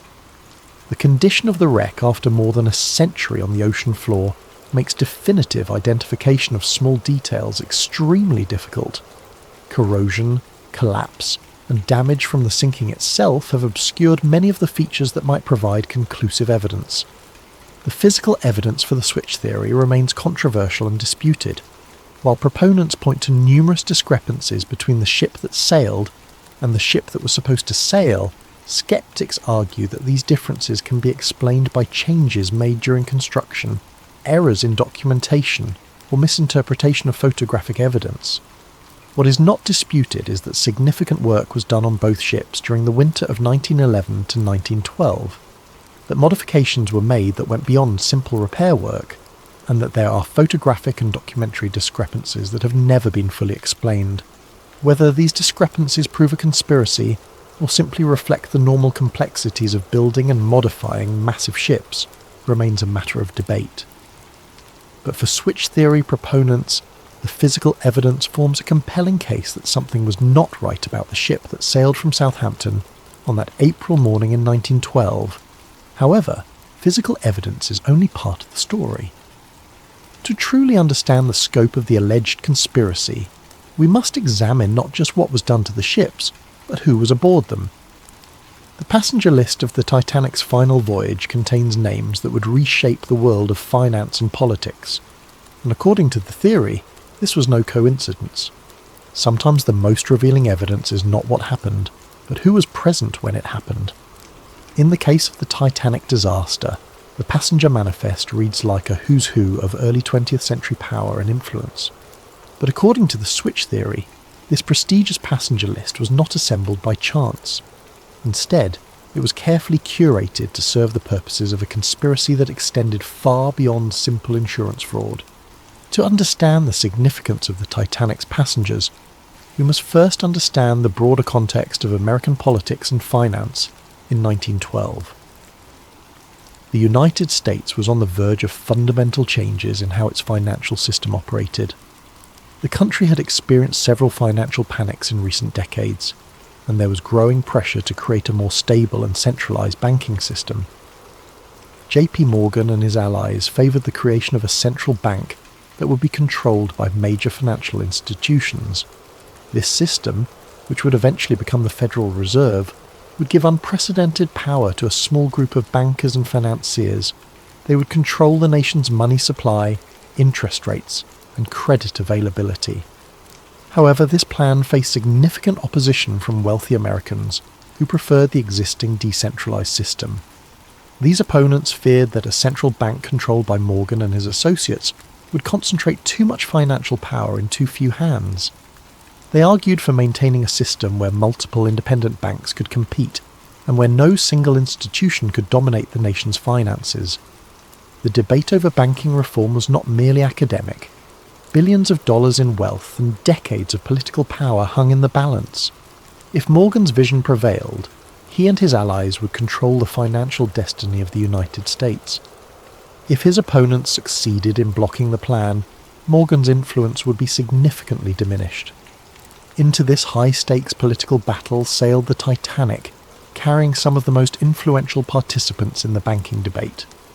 And remarkably, almost all of the Federal Reserve's most powerful opponents happened to be aboard, while Morgan and his supporters were conspicuously absent. The most prominent opponent aboard was Benjamin Guggenheim, heir to one of America's great mining fortunes.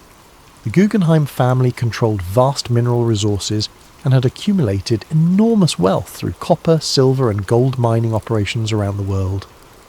Benjamin was not just wealthy but politically influential, serving on the boards of multiple corporations and maintaining extensive connections in Washington. Guggenheim had been a vocal critic of Morgan's banking proposals. He argued that a centralized system would stifle competition and innovation in American finance. He favored maintaining the existing system of independent banks and opposed giving any single institution the power to control the nation's money supply. On the night of April 14th, as the Titanic began to sink, Benjamin Guggenheim reportedly dressed in his finest evening clothes and told fellow passengers, "We are prepared to go down like gentlemen." His body was never recovered. Also aboard was Isidor Straus, co-owner of Macy's department store and another influential voice in American business. Straus had built his retail empire through careful management and conservative financial practices. He distrusted the kind of financial manipulation that Morgan specialized in and opposed the creation of a central bank that would facilitate such practices. Straus was particularly concerned about the impact of centralized banking on smaller businesses. He argued that a Morgan-controlled central bank would favor large corporations at the expense of independent merchants and entrepreneurs. His opposition to the Federal Reserve Plan was well known in political circles. When the Titanic began to sink, Isidore and his wife Ida were offered places in a lifeboat. According to witnesses, Ada refused to leave her husband, saying, "We have lived together for 40 years. Where you go, I go." They were last seen sitting together on deck chairs as the ship tilted toward her final plunge. Neither body was ever found. Perhaps most significant was the presence of John Jacob Astor IV, one of the wealthiest Americans and a man whose financial influence rivaled Morgan's own. Astor had inherited a vast real estate empire and had expanded it into hotels, railroads, and other investments. His personal fortune was estimated at over $87 million, roughly $2 billion in today's currency. Astor was not merely wealthy, but politically sophisticated. He understood the implications of Morgan's banking proposals and opposed them on both economic and political grounds. He argued that giving Morgan's group control over the nation's banking system would create a financial oligarchy that would undermine American democratic institutions. More than any other individual, Astor had the wealth and influence to effectively oppose Morgan's plans. His opposition carried weight in Congress and in the financial community. If anyone could have blocked the creation of the Federal Reserve, it was John Jacob Astor IV. Astor was travelling on the Titanic with his pregnant young wife, Madeline. When the ship began to sink, he helped her into a lifeboat but was refused passage himself under the Women and Children First protocol. His body was recovered days later, reportedly with his gold watch still in his pocket and over $2,000 in cash. His death eliminated one of the most powerful obstacles to Morgan's banking ambitions.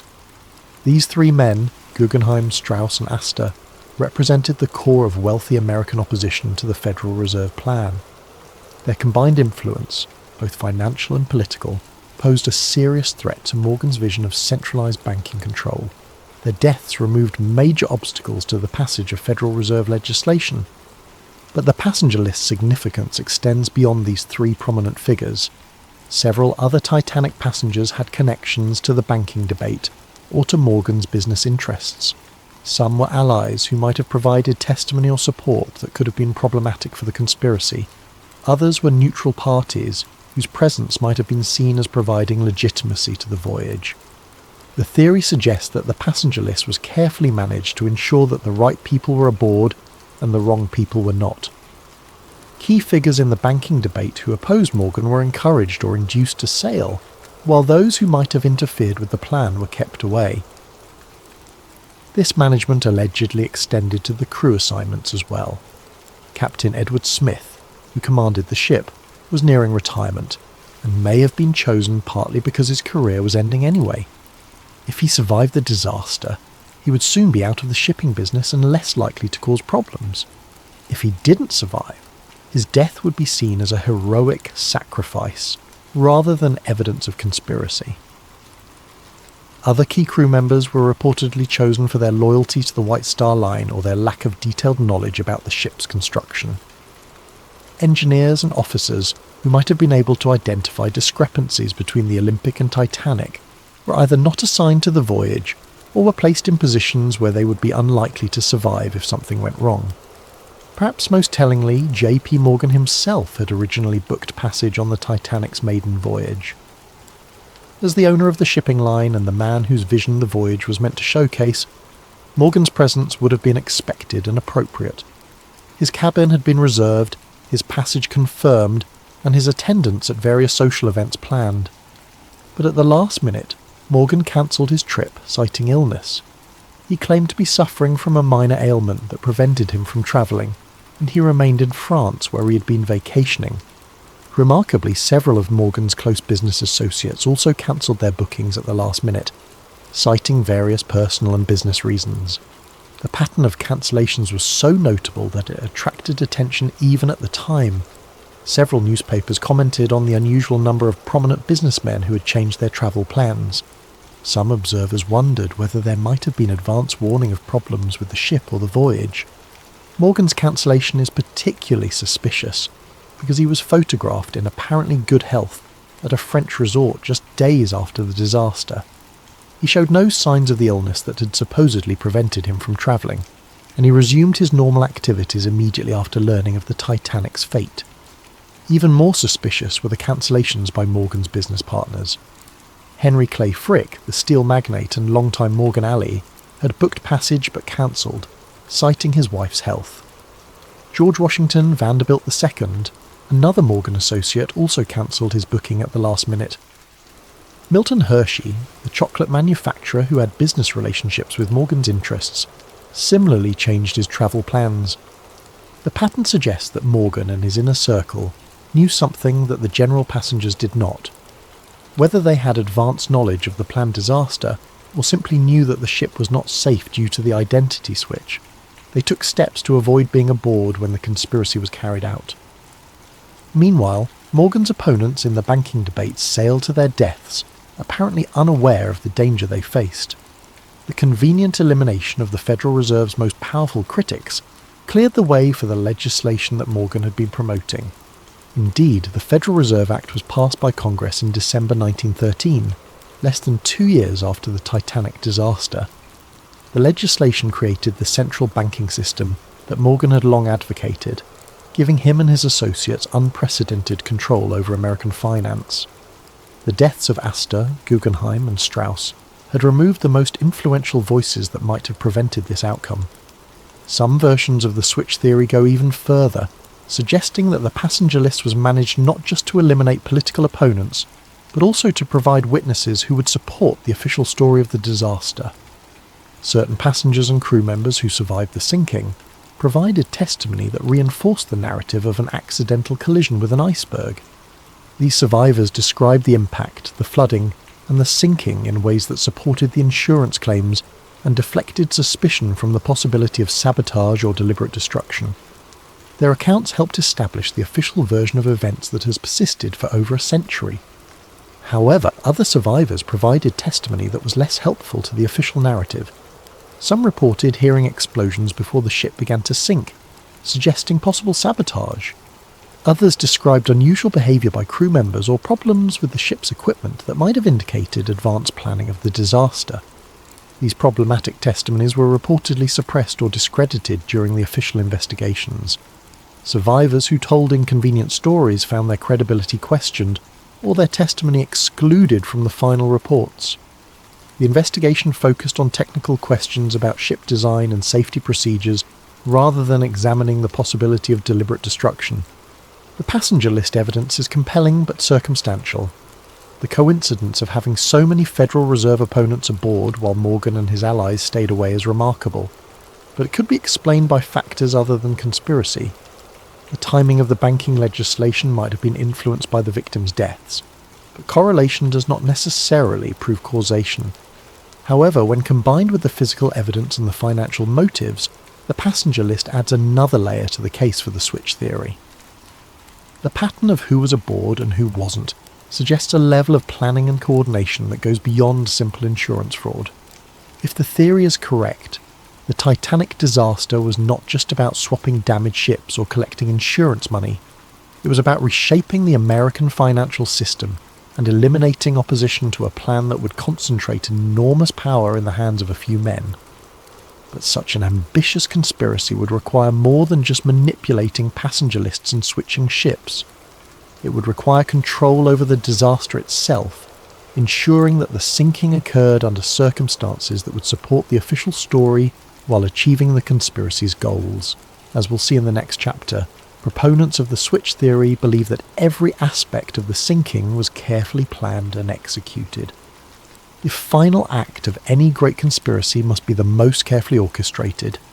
If the switch theory is correct, then the night of April 14th to 15th, 1912 represented not a tragic accident, but the culmination of months of planning designed to create the appearance of disaster while achieving very specific goals. Every detail of how the ship encountered the iceberg, how she sank, and how the rescue efforts unfolded would need to serve the larger purpose of the conspiracy. To understand how the sinking might have been deliberately orchestrated, we must first examine the unusual circumstances that made the disaster possible. The night of April 14th was characterised by conditions that maritime experts describe as extraordinarily rare and dangerous. The sea was unusually calm, so still that there were no waves breaking against icebergs to make them visible from a distance. The night was moonless, creating darkness so complete that lookouts had virtually no natural illumination to aid their watch. Most unusually, the atmosphere was clear and cold, creating temperature inversion conditions that could cause unusual optical effects, making distant objects appear closer or farther than they actually were. These conditions, while natural, were so unusual that many experienced sailors reported they had never encountered anything like them. Captain Smith himself, with 4 decades of experience on the North Atlantic, had never commanded a ship through such treacherous natural circumstances. But according to the switch theory, these conditions were not just unfortunate coincidences. They were anticipated and exploited by conspirators who had carefully planned the ship's route and timing to take advantage of known dangerous conditions. The theory suggests that the ship's course was deliberately set to take her through areas where icebergs were known to be present. Radio warnings about ice had been received throughout the day, but many of these warnings were reportedly not passed to the bridge crew, or were ignored by officers who should have taken precautionary measures. The ship Californian, which belonged to the same parent company as the Titanic, had stopped for the night in the ice field, her captain declaring conditions too dangerous for navigation. Yet the Titanic continued at nearly full speed through the same waters, despite multiple warnings about the presence of ice. Switch theory proponents argue that this dangerous navigation was not the result of overconfidence or poor judgment, but rather deliberate policy designed to ensure that an accident would occur. The ship needed to encounter an iceberg in order to provide a plausible explanation for her sinking, and her officers were instructed to maintain course and speed despite the obvious dangers. The collision itself occurred under circumstances that some witnesses found suspicious. Frederick Fleet, the lookout who first spotted the iceberg, reported that the berg appeared suddenly out of the darkness, giving him only seconds to sound the alarm. However, other witnesses reported seeing the iceberg minutes before the collision, suggesting that it should have been visible to trained lookouts much earlier. Some survivors reported that the ship seemed to turn toward the iceberg rather than away from it in the final moments before impact. While this could be explained by the physics of large ship manoeuvring, it raises questions about whether the collision was truly accidental or was deliberately engineered to ensure maximum damage. More suspicious were reports of explosions aboard the ship shortly after the collision. Multiple witnesses, including passengers and crew members, reported hearing loud bangs and feeling vibrations that seemed separate from the impact with the iceberg. These explosions were officially attributed to boilers bursting as cold water flooded the engine rooms, but some witnesses believed they occurred too soon after the collision to be explained by flooding alone. The switch theory suggests that these explosions may have been caused by deliberately placed charges designed to ensure that the ship would sink quickly and completely. If the collision with the iceberg was not sufficient to guarantee the ship's destruction, additional sabotage might have been necessary to achieve the conspiracy's goals. The pattern of flooding also struck some observers as unusual. While the official investigation concluded that the iceberg had opened 5 compartments to the sea, causing fatal flooding, some witnesses reported that water seemed to be entering the ship from multiple locations, not just the area of the supposed iceberg damage. Crew members working in areas far from the collision reported rapid flooding that seemed inconsistent with damage caused by scraping along an iceberg. Some suggested that the ship's hull might have been weakened in advance, either through the supposed identity switch or through deliberate sabotage, making her more vulnerable to catastrophic damage. The behaviour of some crew members during the disaster also raised questions. While many officers and crew performed heroically, trying to save as many passengers as possible, others seemed strangely unprepared for the emergency or reluctant to take action that might have saved more lives. The ship's wireless operators continued sending routine commercial messages even after the collision, delaying distress calls that might have brought rescue ships more quickly.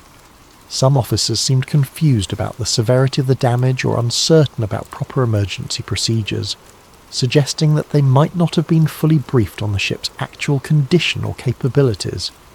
Most suspiciously, the ship's lifeboats were launched with far fewer passengers than their capacity allowed. While this was officially attributed to panic and poor training, some witnesses reported that crew members actively prevented passengers from entering boats that had space available. The switch theory suggests that this was not incompetence but deliberate policy designed to ensure that specific passengers would not survive. If the conspiracy's goal was to eliminate certain individuals while allowing others to live, controlling access to lifeboats would be an effective method of determining who lived and who died. The nearby ship Californian adds another layer of suspicion to the night's events. This vessel, owned by the same International Mercantile Marine Company that controlled the White Star Line, had stopped for the night approximately 20 miles from the Titanic's position. Her captain, Stanley Lord, claimed that conditions were too dangerous for navigation and that his ship would remain stationary until dawn. However, the Californian's crew reported seeing rockets and distress signals from the direction of the Titanic throughout the night. Despite these obvious signs of a ship in distress, Captain Lord chose not to investigate or offer assistance. He claimed that he believed the signals were routine communications or celebrations, not emergency distress calls. This explanation seems implausible given that the Californian's crew were experienced sailors who should have recognized distress rockets when they saw them.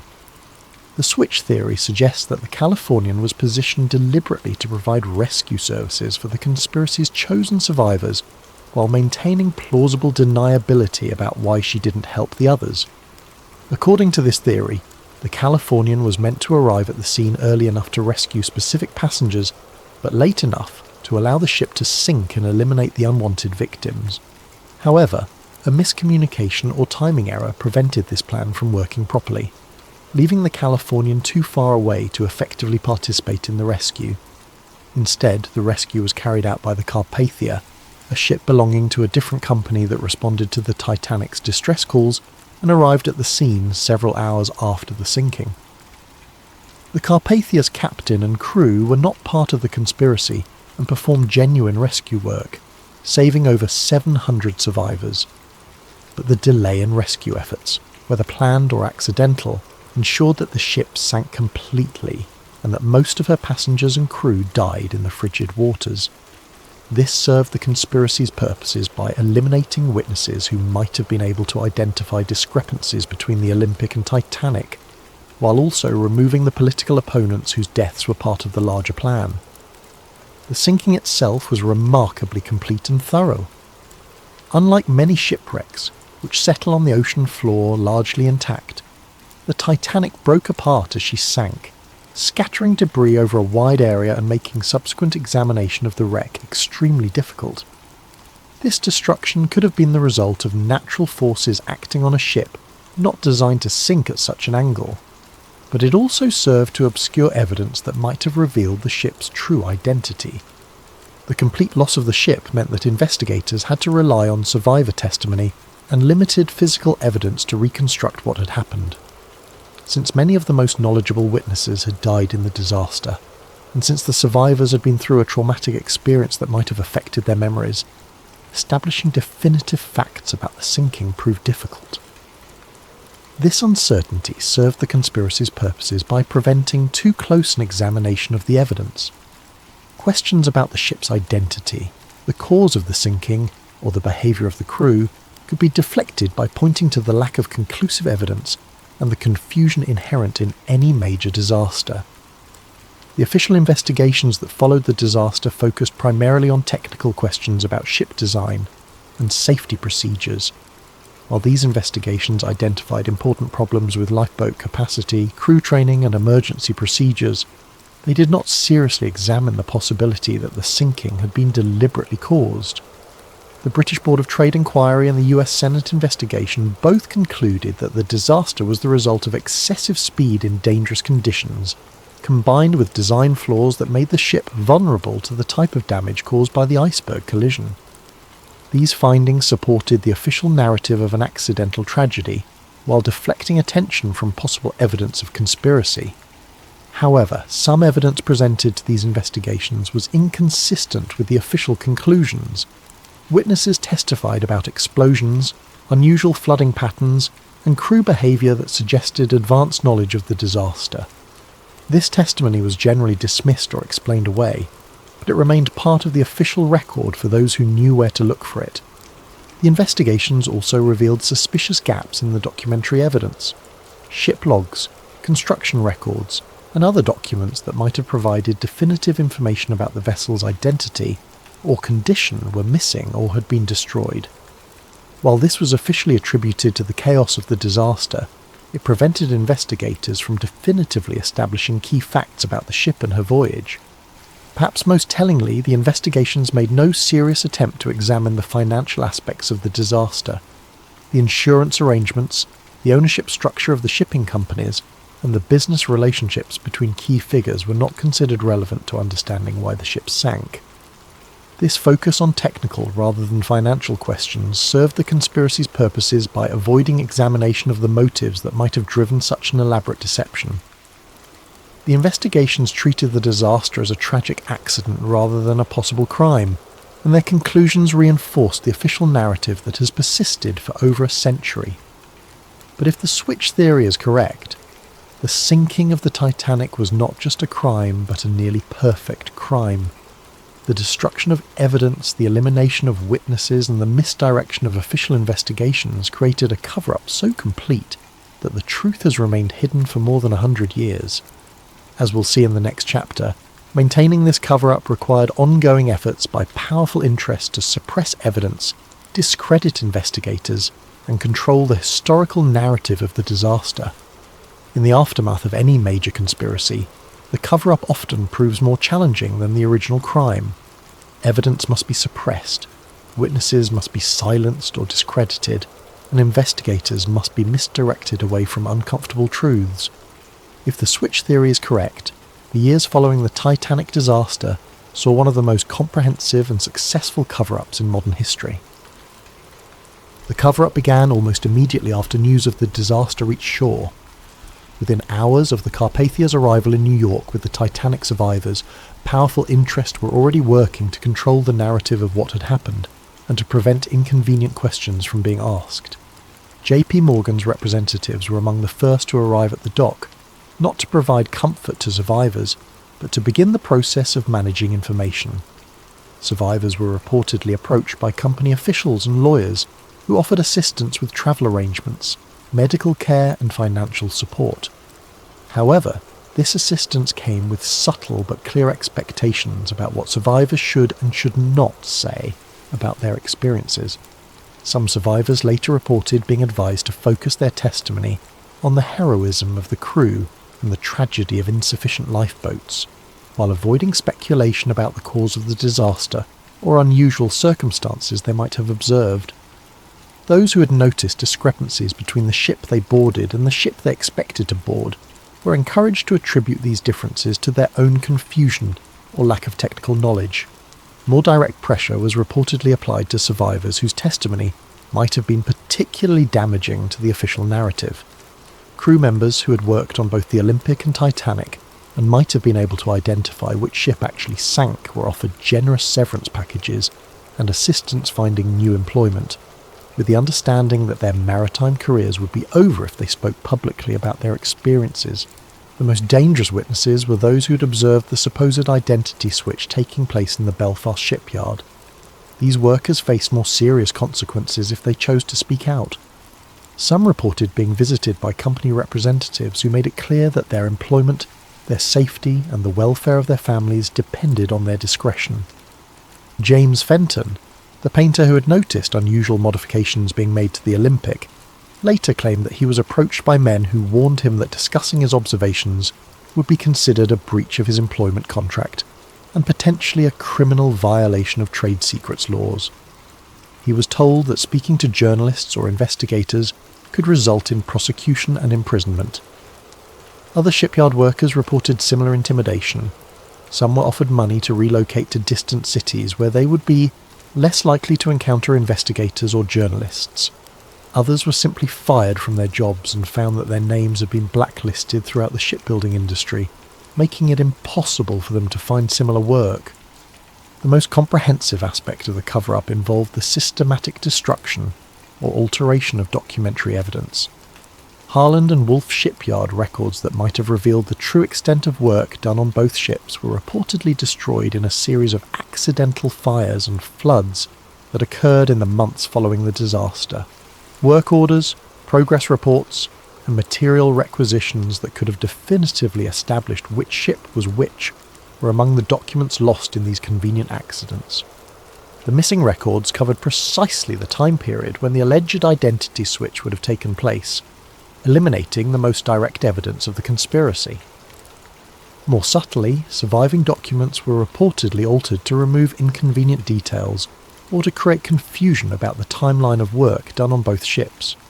Serial numbers were changed, dates were altered, and work descriptions were modified to obscure the true nature of the modifications that had been made. The British Board of Trade investigation, which was the primary official inquiry into the disaster, showed unusual patterns in how it gathered and evaluated evidence.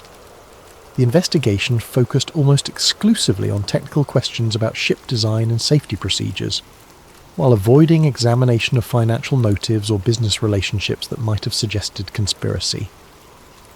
Key witnesses who might have provided inconvenient testimony were not called to testify, or their testimony was limited to narrow technical questions that avoided broader issues about the ship's identity or the circumstances of the voyage.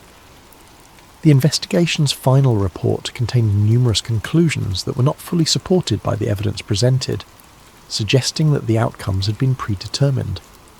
Even more suspicious was the speed with which the investigation was concluded and its findings accepted by government authorities. For a disaster of such magnitude and complexity, the investigation was remarkably brief and superficial. Important questions were left unanswered, and significant discrepancies in witness testimony were ignored or explained away without adequate investigation.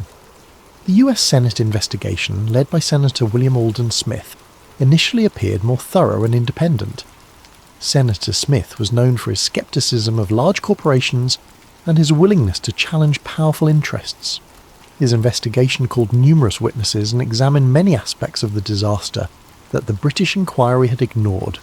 However, as the investigation proceeded, it became apparent that Senator Smith was facing pressure from influential sources to limit the scope of his inquiry. Key witnesses were suddenly unavailable, or changed their testimony between preliminary interviews and formal hearings. Documentary evidence that had been promised to the investigation failed to materialise or was found to be incomplete.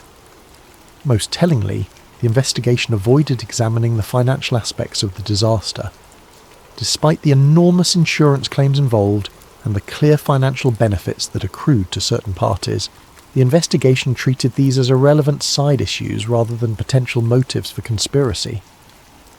The final report of the Senate investigation contained strong criticisms of White Star Line's safety procedures and British maritime regulations, but it concluded that the disaster was fundamentally accidental.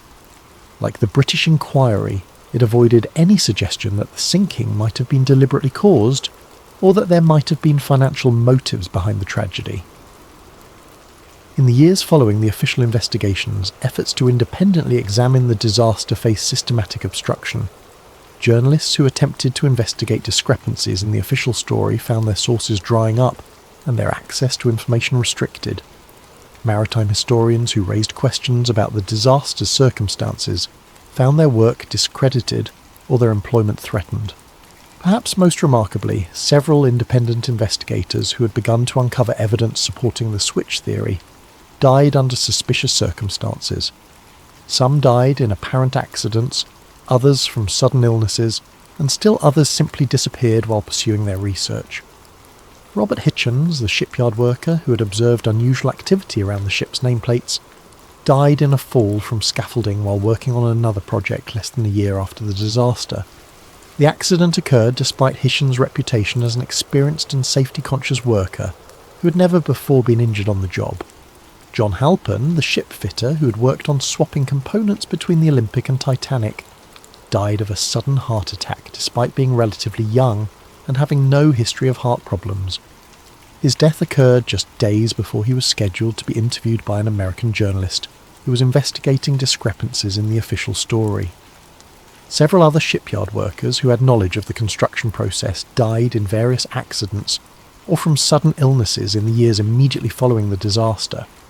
While these deaths could be coincidental, the pattern suggests a systematic effort to eliminate witnesses who might have provided inconvenient testimony. The cover-up also extended to controlling the physical evidence from the disaster. When bodies were recovered from the ocean, they were processed through facilities controlled by White Star Line representatives.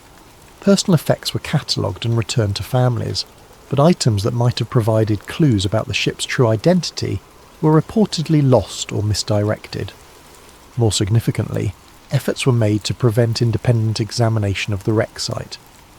In the early decades after the disaster, technology did not exist to reach the wreck on the ocean floor, but White Star Line and its successors took steps to ensure that when such technology became available, access to the wreck would be controlled. Legal claims were filed asserting ownership rights over the wreck and its contents. These claims were designed to prevent independent researchers from examining the evidence without permission from the companies that had controlled the ships. By controlling access to the wreck, these interests could ensure that any examination would be conducted under their supervision and that inconvenient findings could be suppressed. The most sophisticated aspect of the cover-up involved shaping the cultural memory of the disaster. Rather than simply suppressing evidence, the conspiracy's beneficiaries actively promoted a specific narrative about the Titanic that emphasized heroism, tragedy, and the lessons learned about maritime safety. Books, articles, and eventually films about the disaster focused on human interest stories, rather than technical questions about the ship's identity or the circumstances of the sinking. The narrative of the brave band playing hymns as the ship sank, of the noble sacrifice of men who gave their lives so that women and children could survive, and of the hubris of calling any ship unsinkable, became the dominant cultural memory of the disaster.